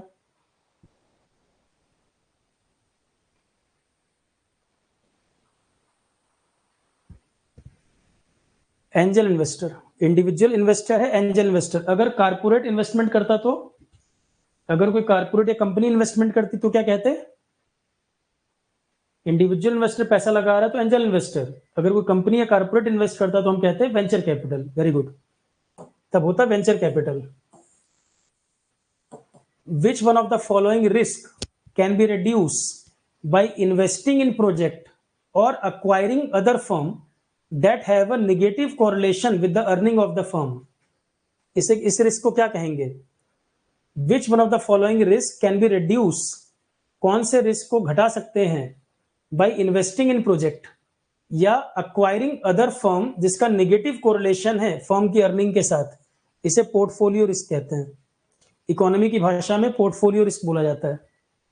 कौन सा रिस्क है जो रिड्यूस हो जाता है इन्वेस्टिंग इन प्रोजेक्ट या अक्वायरिंग अदर फर्म, जिसका नेगेटिव कॉरिलेशन है आपके फर्म के अर्निंग के साथ, पोर्टफोलियो रिस्क बोला जाता है। इस तरह के क्वेश्चन के चांस तो कम है, ये इकोनॉमी वाला ऐसा नहीं पूछेगा, कोर इकोनॉमी के चांस कम है। इस तरह का क्वेश्चन फिर डेप्थ में ये नहीं पूछना चाहिए। सेम क्वेश्चन आ जाए तो भले कर लोगे, आंसर मैं बता रहा हूँ, सेम क्वेश्चन आए तो भले कर लो, बाकी वैसे क्वेश्चनों में दिक्कत होगी। ये आपका मटेरियल साइंस है, ये सब मटेरियल साइंस है। कौन से बॉन्ड में बॉन्ड फॉर्मेशन होता है फ्री मूविंग इलेक्ट्रॉन के द्वारा in an array of positive ion? बताएं भाई मटेरियल साइंस वाले, bond formation free moving electron के द्वारा in an array of positive ion, कौन सा बॉन्ड होता है ये? In which one of the following type of bond the bond formation is by free moving electron in an array of positive ion? ये होता है मेटलिक बॉन्ड। मेटलिक बॉन्ड, अगर एक अनायन एक कटायन किसी आयनिक क्रिस्टल से मिस हो जाए, अगर किसी आयनिक क्रिस्टल से एक अनायन एक कटायन पेयर मिस हो जाए, तो यहाँ पे जो वैकेंसी बनती है, इस तरह के डिफेक्ट को क्या बोलते हैं? ये जो इम्परफेक्शन बनेगा इसे क्या कहा जाएगा? मटेरियल साइंस क्वेश्चन ये भी। If a pair of one cation one अनायन is missing in an ionic crystal, तो जो उसमें डिफेक्ट आएगा, इम्परफेक्शन आएगा, उसे क्या कहते हैं? फ्रैंकल नहीं, शॉर्ट की इम्परफेक्शन होता है ये। एक अनायन एक कटायन मिस हो गया, शॉर्ट की इम्परफेक्शन, शॉर्ट की इम्परफेक्शन। फ्रैंकल वाला भी क्वेश्चन आया हुआ है 1-2 साल पहले, ये तो 20 का पेपर है ना, शॉर्ट की फ्रैंकल दोनों पूछे गए हैं, ये शॉर्ट की होगा। कोवेलेंट कंपाउंड की क्या खासियत? कोवेलेंट कंपाउंड की कैरेक्टरिस्टिक बताना है।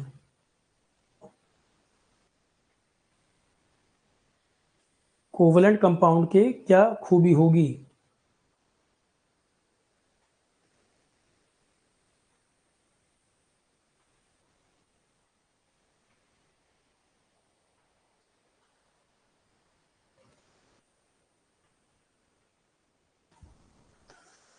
मोस्टली गैसेस लिक्विड होते हैं, 1 तो होना ही है। इलेक्ट्रिक इंसुलेटर, ये भी सही है, 1 2। Directional nature, insoluble polar solvent like water but soluble non polar, क्या आंसर होगा बोलो? पहला दूसरा तो ठीक लग रहा है।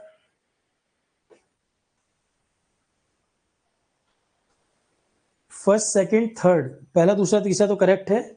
They are insoluble in polar solvent like water, soluble non polar, चारों ही होना चाहिए। एक बार चेक कर लेना, ये फोर्थ वाला चारों ही होना चाहिए। वैसे कोवेलेंट कंपाउंड चारों ही होना चाहिए, डी।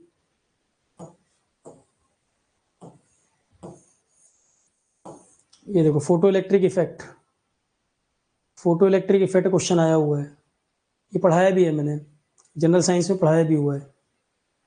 फोटो इलेक्ट्रिक इफेक्ट में लाइट जो पड़ रही है उसकी फ्रीक्वेंसी और उसकी इंटेंसिटी क्या है, दोनों मैटर करता है। पोटेंशियल डिफरेंस इलेक्ट्रोड के बीच में क्या है, ये भी मैटर करता है। 1 2 3 फोटो इलेक्ट्रिक इफेक्ट जो पढ़ते हैं, 1 2 3 ऑल करेक्ट। आइंस्टीन को जो नोबेल प्राइज मिला था वो इसी के लिए मिला था, फोटो इलेक्ट्रिक इफेक्ट के लिए मिला था। ज्यादा वो जाना जाता है थ्योरी ऑफ रिलेटिविटी के लिए, पर नोबेल फिजिक्स को मिला था फोटो इलेक्ट्रिक इफेक्ट के लिए। 1 2 3 आंसर होगा।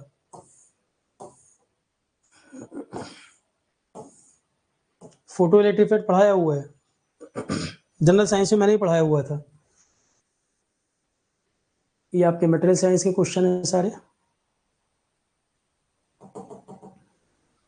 पॉलीकार्बोनेट, बुलेट प्रूफ मटेरियल जो बनाए जाते हैं उसमें पॉलीकार्बोनेट यूज होता है। बुलेट प्रूफ मटेरियल जो बनता है, पॉलीकार्बोनेट उसमें इस्तेमाल होता है। ये जनरली किस नाम से बेचा जाता है? इसका जो ट्रेड होता है उसके लिए क्या नाम यूज करते हैं? पॉलीकार्बोनेट तो केमिकली हम इसको बोल रहे हैं, पर जो ये ट्रेड होता है इसका, खरीदा बेचा जाता है किस नाम से? पॉलीकार्बोनेट का इस्तेमाल बुलेट प्रूफ मटेरियल जो बनते हैं उनमें इस्तेमाल होता है।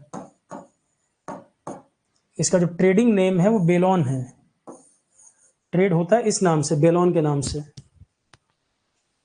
ट्रेड वाला नाम है बेलॉन। बाकी ये सब आपका मटेरियल साइंस है, सॉफ्ट आयरन, हार्ड आयरन, ये सब मैग्नेटिक प्रॉपर्टी क्या लिखा है, ये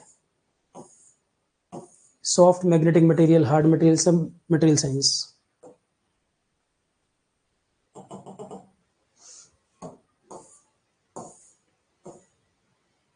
ये आईसीटी का क्वेश्चन है। कौन इसमें से एक क्रिएटिव कॉमन लाइसेंस नहीं है? कौन इसमें से एक क्रिएटिव कॉमन लाइसेंस नहीं है जो यूजर चूज कर सकता है to apply when publishing their work? देखो, क्रिएटिव कॉमन लाइसेंस का मतलब समझ लो पहले होता क्या है।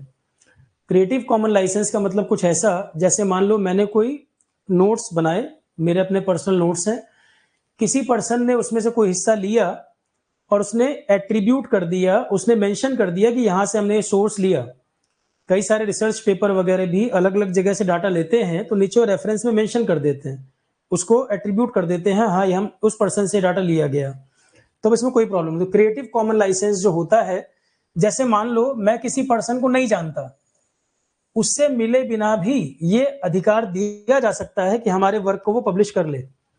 मैं किसी से मिले बिना भी किसी पर्सन को ये अधिकार दे सकता हूं कि हमारे किसी वर्क को वो यूज कर सकता है, पर हम उसमें कुछ कंडीशन लगा देते हैं, जैसे भाई एट्रीब्यूट कर देना, मेरी कोई किताब से कुछ कंटेंट ले रहे हो, मेंशन कर देना कि सोर्स यहां से लिया है आपने, इसे कहते हैं क्रिएटिव कॉमन लाइसेंस, इसे कहा जाता है क्रिएटिव कॉमन लाइसेंस।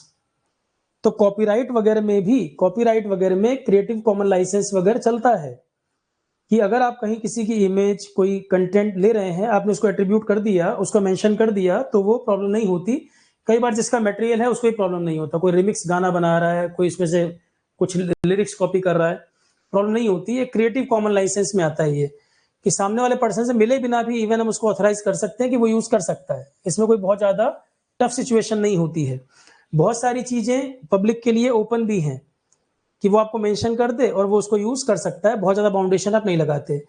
तो कॉपीराइट के लिए बात सही है, पर ये कह रहा है copyright infringement, copyright violation word use कर रहा है। तो क्या कॉपीराइट वायलेशन माना जाएगा? कॉपीराइट वायलेशन का केस है? नहीं, सी आंसर होगा ये, कॉपीराइट वायलेशन का केस नहीं है। अगर क्रिएटिव कॉमन लाइसेंस के थ्रू कोई आपके वर्क को यूज कर रहा है तो कॉपीराइट इन्फ्रिंजमेंट नहीं माना जाएगा वो। अगर आपको एट्रीब्यूशन वगैरह दे रहा है जो कंडीशन लाइसेंस के लिए है, तो कॉपीराइट इन्फ्रिंजमेंट नहीं माना जाता, वायलेशन नहीं माना जाता, ठीक है। तो क्रिएटिव कॉमन लाइसेंस के द्वारा कॉपीराइटेड वर्क को यूज किया जा सकता है, वो कॉपीराइट इन्फ्रिंजमेंट नहीं होता, कॉपीराइट इन्फ्रिंजमेंट नहीं माना जाता, उसको वायलेशन नहीं माना जाता। Ethernet designed by IEEE LAN protocol, LAN MAN वैन बताया था, local area network, wide area network, metropolitan area network, सबकी रेंज अलग अलग है। तो IEEE Ethernet design by IEEE compute with LAN protocol 100 Mbps speed जहां मिले, फास्ट इथरनेट बोलते हैं। 100 Mbps स्पीड आपको मिल पाए, डाटा ट्रांसफर रेट इतना मिल पाए, फास्ट इथरनेट, आईसीटी का क्वेश्चन है। अब लैन मैन वैन, लैन से भी कम रेंज होती है पैन, 10 मीटर से भी कम एरिया, 10 मीटर से भी कम एरिया में आपको यूज करना है pan network, personal area network. तो बहुत कम दूरी, बहुत कम दूरी के लिए क्या यूज करते हो बताओ? 10 मीटर से भी कम रेंज के लिए यूज करना हो तो क्या यूज करोगे? इसको बोलते हैं पर्सनल एरिया नेटवर्क। लैन से भी कम दूरी होती है, पर्सनल एरिया नेटवर्क पढ़ाया हुआ है। पैन नेटवर्क, ब्लूटूथ इसी में आता है, ब्लूटूथ की रेंज कम है ना, ब्लूटूथ इसी में आएगा। लैन मैन वैन वाईफाई किस में आएगा, वाई मैक्स किस में आएगा, सब आईसीटी में पढ़ाए हुए हैं।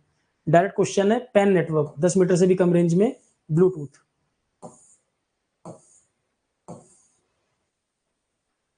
हाई डाटा ये सब नहीं बनेगा, पता नहीं क्या पूछ रहा है ये सवाल। देखो, कौन सा डिपार्टमेंट है जिसने public internet access program rural area में इंटरनेट कनेक्टिविटी को बढ़ावा देने का भी काम कर रहे हैं और अपने ऑफिस को मल्टी सर्विस सेंटर में कन्वर्ट कर दिया है? कौन सा सरकार का डिपार्टमेंट ऐसा जो पब्लिक इंटरनेट एक्सेस प्रोग्राम को बढ़ावा दे रहा है, रूरल एरिया में भी इंटरनेट कनेक्टिविटी को प्रमोट कर रहे हैं और अपने ऑफिस को भी इन लोगों ने मल्टी सर्विस सेंटर में कन्वर्ट कर दिया है? डाक विभाग, department of post. Rural area तक में इनकी कनेक्टिविटी अच्छी है, रूरल एरिया तक में भी इनकी कनेक्टिविटी अच्छी है, तो ये इस पे काम कर रहे हैं, department of post. Digital India का कौन सा विजन नहीं है? पहले भी आ चुका क्वेश्चन, फिर आ गया। डिजिटल इंडिया पढ़ाया था मैंने, इसमें से कौन सा डिजिटल इंडिया का विजन नहीं है? Infrastructure as utility to every citizen, हर नागरिक को डिजिटल इंफ्रास्ट्रक्चर मिले। Governance and services on demand, सबको मिले। नागरिकों का डिजिटल एम्पावरमेंट हो सके, तीनों बातें सही हैं। फ्री वाईफाई एक्सेस सबको मिले, ये डिजिटल इंडिया में तो नहीं है। ये आंसर नहीं होगा, तो आंसर पूछा है नॉट, सी आंसर होगा। Free WiFi access digital India के विजन में नहीं है। ये 3 विजन है, ABD 3 विजन है, फ्री वाईफाई एक्सेस विजन नहीं है। पढ़ा रखा है, 17 वाले पेपर में भी आया, फिर आया, रिपीट हुआ क्वेश्चन। किस मंत्रालय का प्रोग्राम है? डिजिटल इंडिया प्रोग्राम किस मंत्रालय का है? Ministry of electronics and IT, ministry of electronics and IT.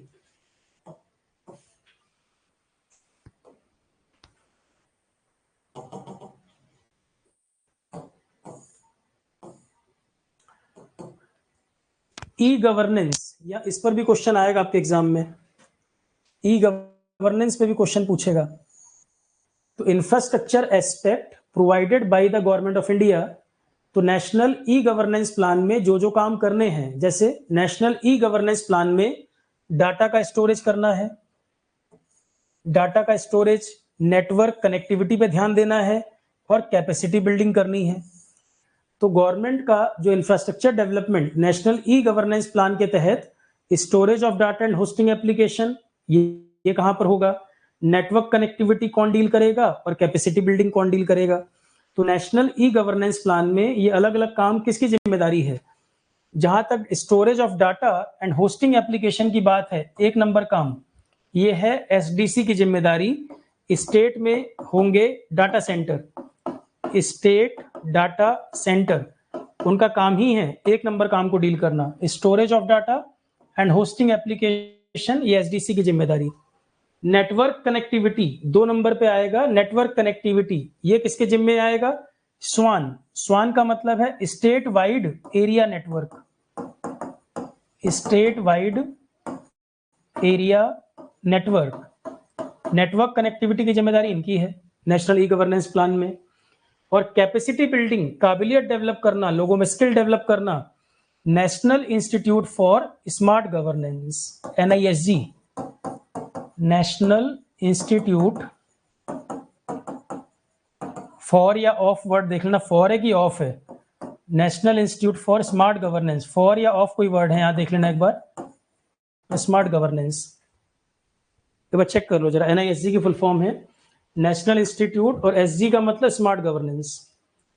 तो कैपेसिटी बिल्डिंग का जो काम है वो ये डील करेगा NISG। तो नेशनल ई गवर्नेंस प्लान के तहत डाटा स्टोरेज SDC डील करेगा, नेटवर्क कनेक्टिविटी स्वान के अंतर्गत, कैपेसिटी बिल्डिंग का काम NISG के अंतर्गत। ठीक है, ये सवाल।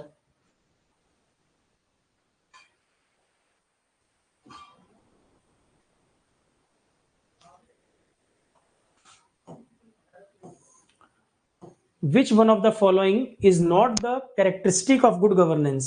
गुड गवर्नेंस की क्या कैरेक्टरिस्टिक नहीं है? गुड गवर्नेंस की क्या कैरेक्टरिस्टिक नहीं है? तो ICT के जो एडवांटेज थे, ई गवर्नेंस के भी एडवांटेज वही होंगे। ICT के एडवांटेज क्या है? अकाउंटेबिलिटी बढ़ी है कि नहीं? ICT के एडवांटेज बताओ आप, ई गवर्नेंस छोड़ो। जो ई गवर्नेंस के एडवांटेज है वही ICT के एडवांटेज भी हैं, डिजिटल के एडवांटेजेस मतलब। तो ई गवर्नेंस या गुड गवर्नेंस से अकाउंटेबिलिटी बढ़ेगी, लोगों की जवाबदेही तय होगी, करेक्ट। ट्रांसपेरेंसी बढ़ेगी, करेक्ट। अकाउंटेबिलिटी और ट्रांसपेरेंसी तो बढ़ी है, करप्शन करने में भी डरेंगे लोग। कंसेंसस ओरिएंटेड, कंसेंसस मेजॉरिटी लोगों का झुकाव जो क्या है, डिजिटल की तरफ एग्री है। कंसेंसस मतलब आम सहमति, कंसेंसस का मतलब है आम राय है। तो आम राय भी टेक्नोलॉजी को सपोर्ट कर रही है कि ये बढ़ना चाहिए, ज्यादा लोग पक्ष में हैं। तो ये 3 बातें तो कनेक्ट हो रही हैं ICT से। ये शब्द अलग जा रहा है, कॉन्शियसनेस, ये तो एथिक्स का वर्ड है। कॉन्शियसनेस शब्द जो दिया है यहाँ पर, वो तो एथिक्स का शब्द भिड़ा दिया बीच में। तो ICT या गुड गवर्नेंस वगैरह अकाउंटेबिलिटी, ट्रांसपेरेंसी, कंसेंसस ओरिएंटेड, ज्यादा लोग इसके फेवर में, आम सहमति। कॉन्शियसनेस एथिकल एथिक्स का टर्म है, ये अलग जा रहा है वो बात। यही क्वेश्चन है, कौन इससे कनेक्ट नहीं कर रहा, सी वर्ड अलग है। Which one of the following is not the skill, work place में इनमें से कौन रिक्वायर्ड स्किल नहीं है। Which one of the following is not the skill required in the work place of the future for inventive thinking using ICT. Using ICT, तो कौन इसमें से एक स्किल नहीं चाहिए वर्क प्लेस पर इन्वेंटिव थिंकिंग के लिए। एडेप्टेबिलिटी होनी जरूरी है कि नहीं, फ्लेक्सिबिलिटी होना। एडेप्टेबिलिटी, फ्लेक्सिबिलिटी, एडेप्टेबिलिटी मतलब अनुकूलन, समय के अनुसार खुद को ढालना, ये तो इन्वेंटिव थिंकिंग में होना चाहिए। बहुत रिजिड होकर आप इन्वेंशन नहीं कर सकते, एडेप्टेबिलिटी तो होनी ही चाहिए, इसको कोई डिनाई नहीं कर सकता।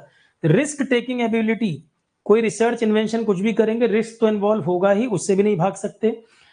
क्यूरियस माइंड होना चाहिए, इन्वेंटिव थिंकिंग के लिए क्यूरियस माइंड होना चाहिए। रिस्पॉन्सिबिलिटी एक अलग शब्द है, रिस्पॉन्सिबिलिटी अलग जा रहा है शब्द। इन्वेंटिव थिंकिंग के लिए आईसीटी टेक्नोलॉजी की जो बात आ रही है, एडेप्टेबिलिटी होना, क्यूरियसिटी होना और रिस्क टेकिंग एबिलिटी होना। रिस्पॉन्सिबिलिटी का टेक्नोलॉजी से मतलब नहीं, अलग बातें जा रही हैं। टेक्नोलॉजी के लिए स्किल चाहिए, क्या चाहिए, तो टेक्नोलॉजी के लिए जो चीजें रिक्वायर्ड है उसमें रिस्पॉन्सिबिलिटी अलग जा रहा है शब्द। बाकी तीनों को नहीं काट सकते आप इसमें, वो कनेक्ट भी नहीं हो रहा, उससे क्लोज भी नहीं जा रहा। रिस्क टेकिंग इन्वेंटिव थिंकिंग में होगी, बिल्कुल होगी। क्यूरियस माइंड चाहिए, एडेप्टेबिलिटी चाहिए, ये तीनों कनेक्ट हो रहे हैं। लर्निंग के कई तरीके होते हैं जिसको पेडागोजी कहते हैं। कोई टीचर विजुलाइज करके पढ़ाता है, किसी का थ्योरेटिकल अप्रोच ज्यादा है, किसी का मैथमेटिकल अप्रोच, सबकी अप्रोच अलग अलग है। कोई जो है कई चीजों को मिलाकर पढ़ाता है, इंटीग्रेटिव पेडागोजी बोलते हैं।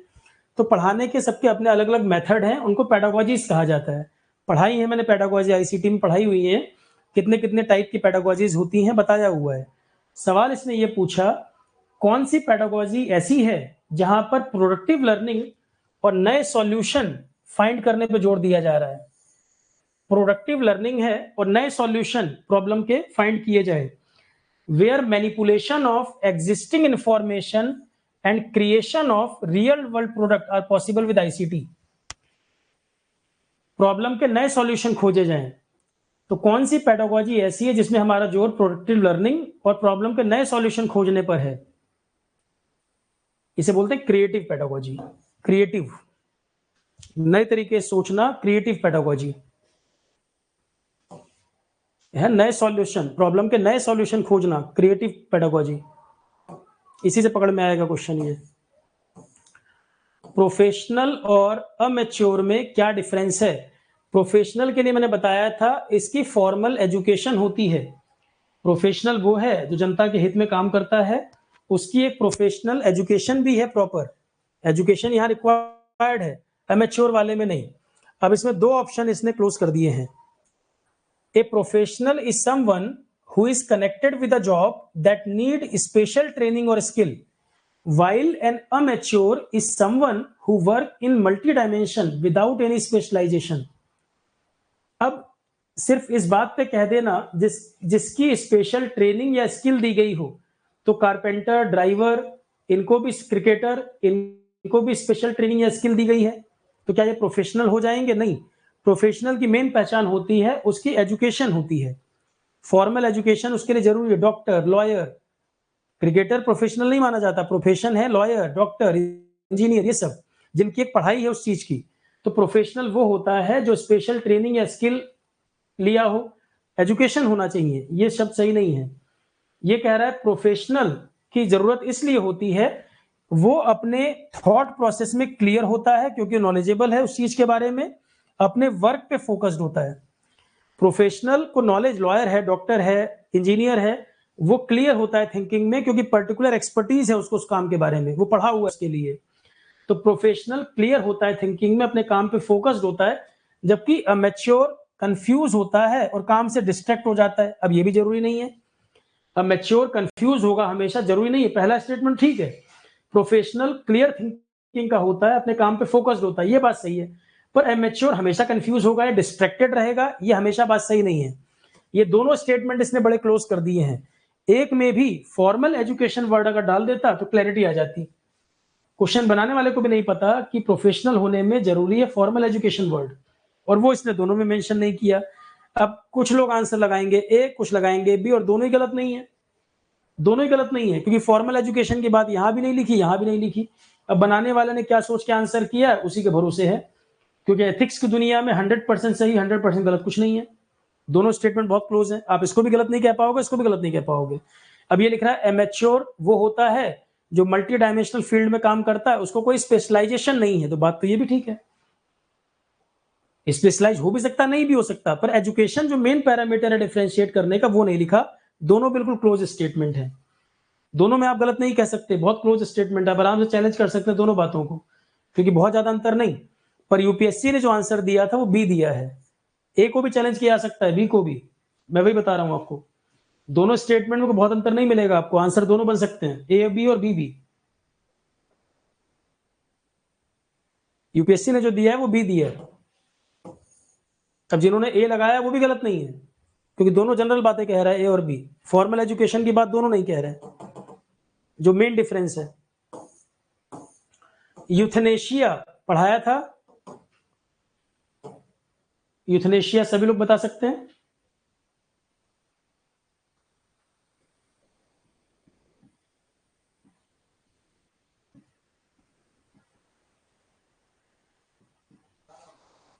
यूथनेशिया,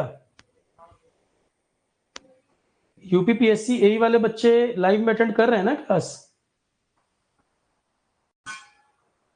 एक दो बच्चे पूछ रहे हैं लाइव क्लास आज है कि नहीं, यूपीपीएससी ए वाले हैं आप लोगों में?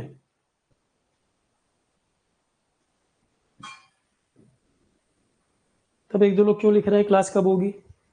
यूथनेशिया मतलब इच्छा मृत्यु, इच्छा मृत्यु पूरा डिस्कशन किया है इसके ऊपर। कोई बहुत बीमार पर्सन है, वो डॉक्टर से मांग रहा है कि भाई उसको मृत्यु दे दी जाए।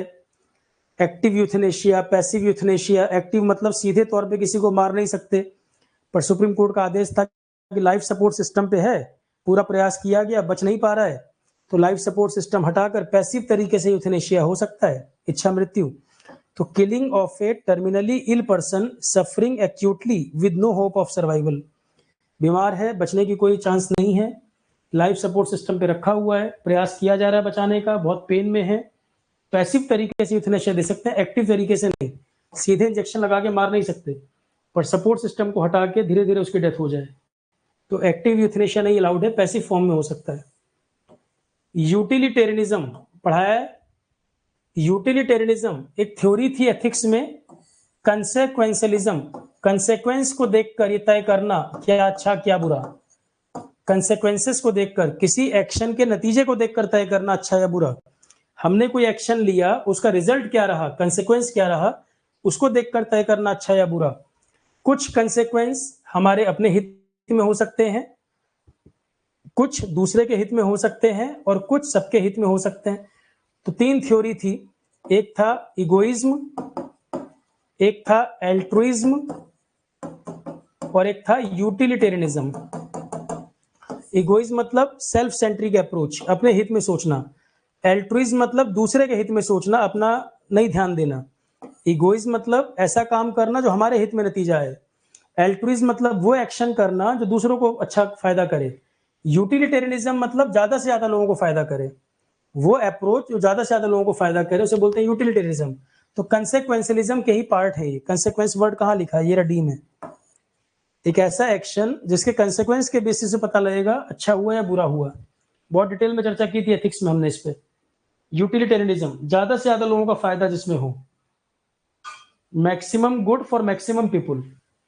यूटिलिटेरियनिज्म को आप ऐसे भी ध्यान रख सकते हैं, मैक्सिमम गुड, ज्यादा से ज्यादा भला, ज्यादा से ज्यादा लोगों का, maximum good for maximum people, ये इस सिद्धांत पे काम करता है। Maximum good for maximum people, इसी सिद्धांत पे काम करता है यूटिलिटेरिज्म। प्रोफेशनल एथिक्स में degree of safety propose to be attained varies with, professional ethics में degree of safety, the degree of safety propose to be attain, degree of safety attain होगी कैसे, ये वेरी करता है किसके साथ, product perception and cost of risk. Professional ethics में degree of safety propose to be attained varies with product perception and cost of risk. 3 चीजें।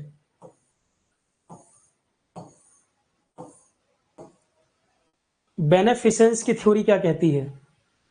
बेनेफिसेंस का क्या मतलब है?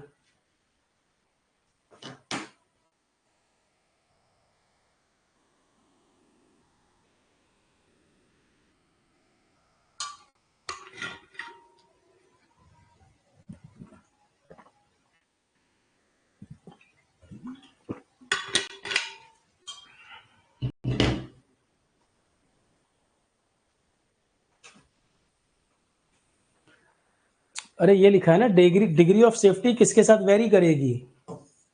किसी चीज का degree of safety varies with product के साथ भी वेरी करेगा, परसेप्शन के साथ भी, कॉस्ट ऑफ रिस्क के साथ भी। डिग्री ऑफ सेफ्टी में वेरिएशन किससे किस पे कनेक्ट हो रहा है? प्रोडक्ट, सेफ्टी, परसेप्शन और cost of risk.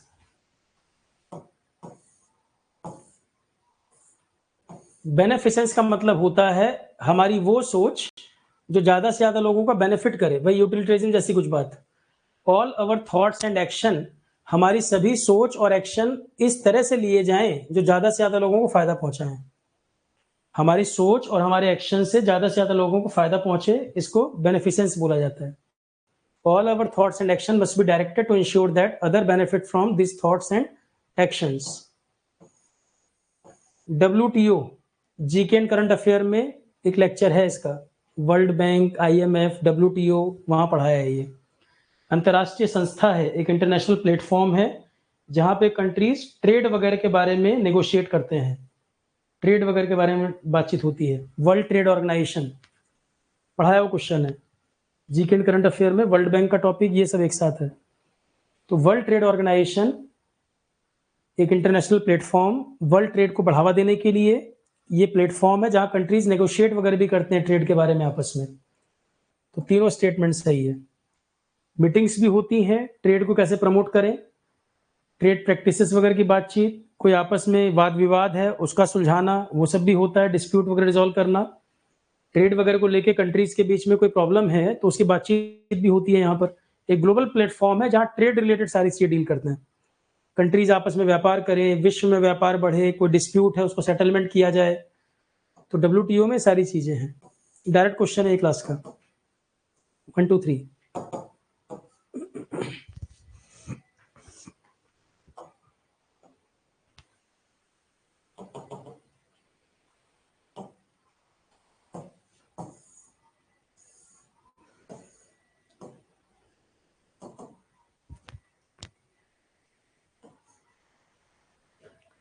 If the project influence is more in decision making, project का इन्फ्लुएंस अगर डिसीजन मेकिंग में ज्यादा है तो इस अरेंजमेंट को स्ट्रॉन्ग मैट्रिक्स कहते हैं। प्रोजेक्ट इन्फ्लुएंस डिसीजन मेकिंग का ज्यादा अगर वो है इन्फ्लुएंस है तो इसको हम स्ट्रॉन्ग मैट्रिक्स कहते हैं। ट्रू। फंक्शनल डिपार्टमेंट अगर इन्फ्लुएंस करने लग जाए डिसीजन मेकिंग प्रोसेस को, फंक्शनल डिपार्टमेंट जो है अगर वो प्रभाव डालने लगे डिसीजन मेकिंग के ऊपर, मैनेजमेंट की इस चीज पे अफेक्ट करने लगे तो उसको वीक मैट्रिक्स कहा जाएगा। तो प्रोजेक्ट इन्फ्लुएंस अगर डिसीजन मेकिंग स्ट्रांग है, प्रोजेक्ट का इन्फ्लुएंस डिसीजन मेकिंग पे अगर ज्यादा है तो डिसीजन मेकिंग अगर मजबूत है तो क्या बनेगा? स्ट्रांग मैट्रिक्स बनेगा। मतलब डिसीजन मेकिंग जो डिपार्टमेंट होगा वो ठीक से काम कर रहा है तो वो सही है। बात कह रहा है फंक्शनल डिपार्टमेंट अगर डिसीजन मेकिंग में इन्फ्लुएंस करने लग जाए, प्रभाव डालने लग जाए तो ये सही नहीं है, वीक मैट्रिक्स होगा। अलग अलग बातें सही हैं दोनों, बी स्टेटमेंट दोनों सही है पर अलग अलग। भाई कोई दूसरे काम में इंटरफेयर करने लगेगा कैसे चलेगा? ये मटेरियल साइंस कुछ क्वेश्चन, रॉ मटेरियल वगैरह। ICT can facilitate improved service delivery and more efficient internal operation. तो आईसीटी का एप्लीकेशन तो सब जगह है, इसमें कोई ऐसा स्टेटमेंट बोल ही नहीं रहा कि काट पाए। ICT can facilitate improve service delivery, service delivery को बेटर कर सकता है और ज्यादा एफिशिएंट इंटरनल ऑपरेशन मिल सकते हैं आईसीटी के द्वारा, बिल्कुल मिल सकते हैं। आईसीटी नई अपॉर्चुनिटी खोल रहा है लोगों के लिए जो वीकर सेक्शन है सोसाइटी के, उनके लिए भी, पर सोसाइटी की सारी प्रॉब्लम को रिजॉल्व नहीं कर पाएगा। ICT can create new opportunity for the weaker section but do not represent a panacea for all development problem. ये बात भी सही है, काफी हद तक चीजों को रिजॉल्व कर रहा है, ठीक कर रहा है, पर हर चीज को कवर कर लेगा, अभी वहां तक नहीं पहुंचे हैं। तो बातें दोनों सही हैं। आईसीटी नई अपॉर्चुनिटीज ओपन कर रहा है, पर सारी डेवलपमेंट प्रॉब्लम रिजॉल्व कर लेगा, सबको रिजॉल्व कर लेगा, अभी वहां तक नहीं पहुंचे। तो दोनों स्टेटमेंट सही है, अलग अलग। तो ICT can facilitate improve service delivery and more efficient in operation because it can create new opportunity. दोनों लग जा रहा है, दोनों स्टेटमेंट सही है, अलग अलग। ये ICT का लास्ट क्वेश्चन।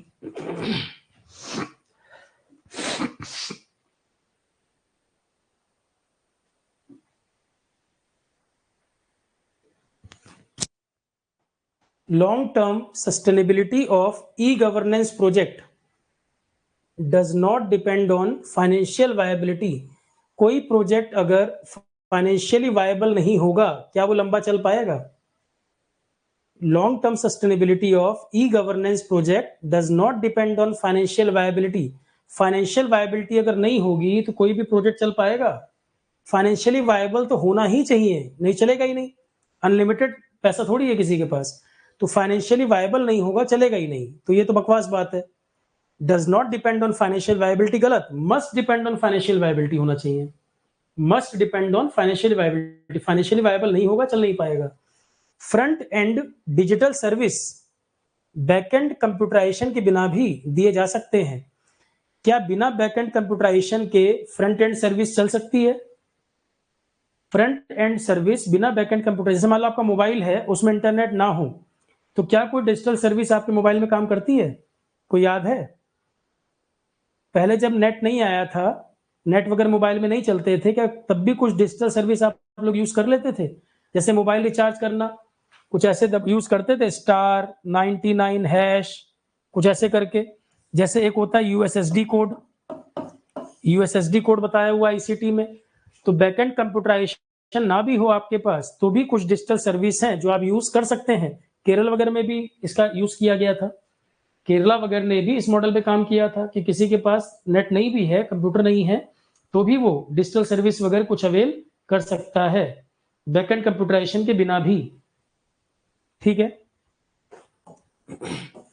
देखो साइंस एंड टेक आपको चल रहा था, उसमें कुछ लेक्चर मैंने ऐड कर दिए थे, ज्यादा कुछ नहीं है, 2 ही 3 क्लास उसमें और करानी है जो करंट के टॉपिक है बेसिकली।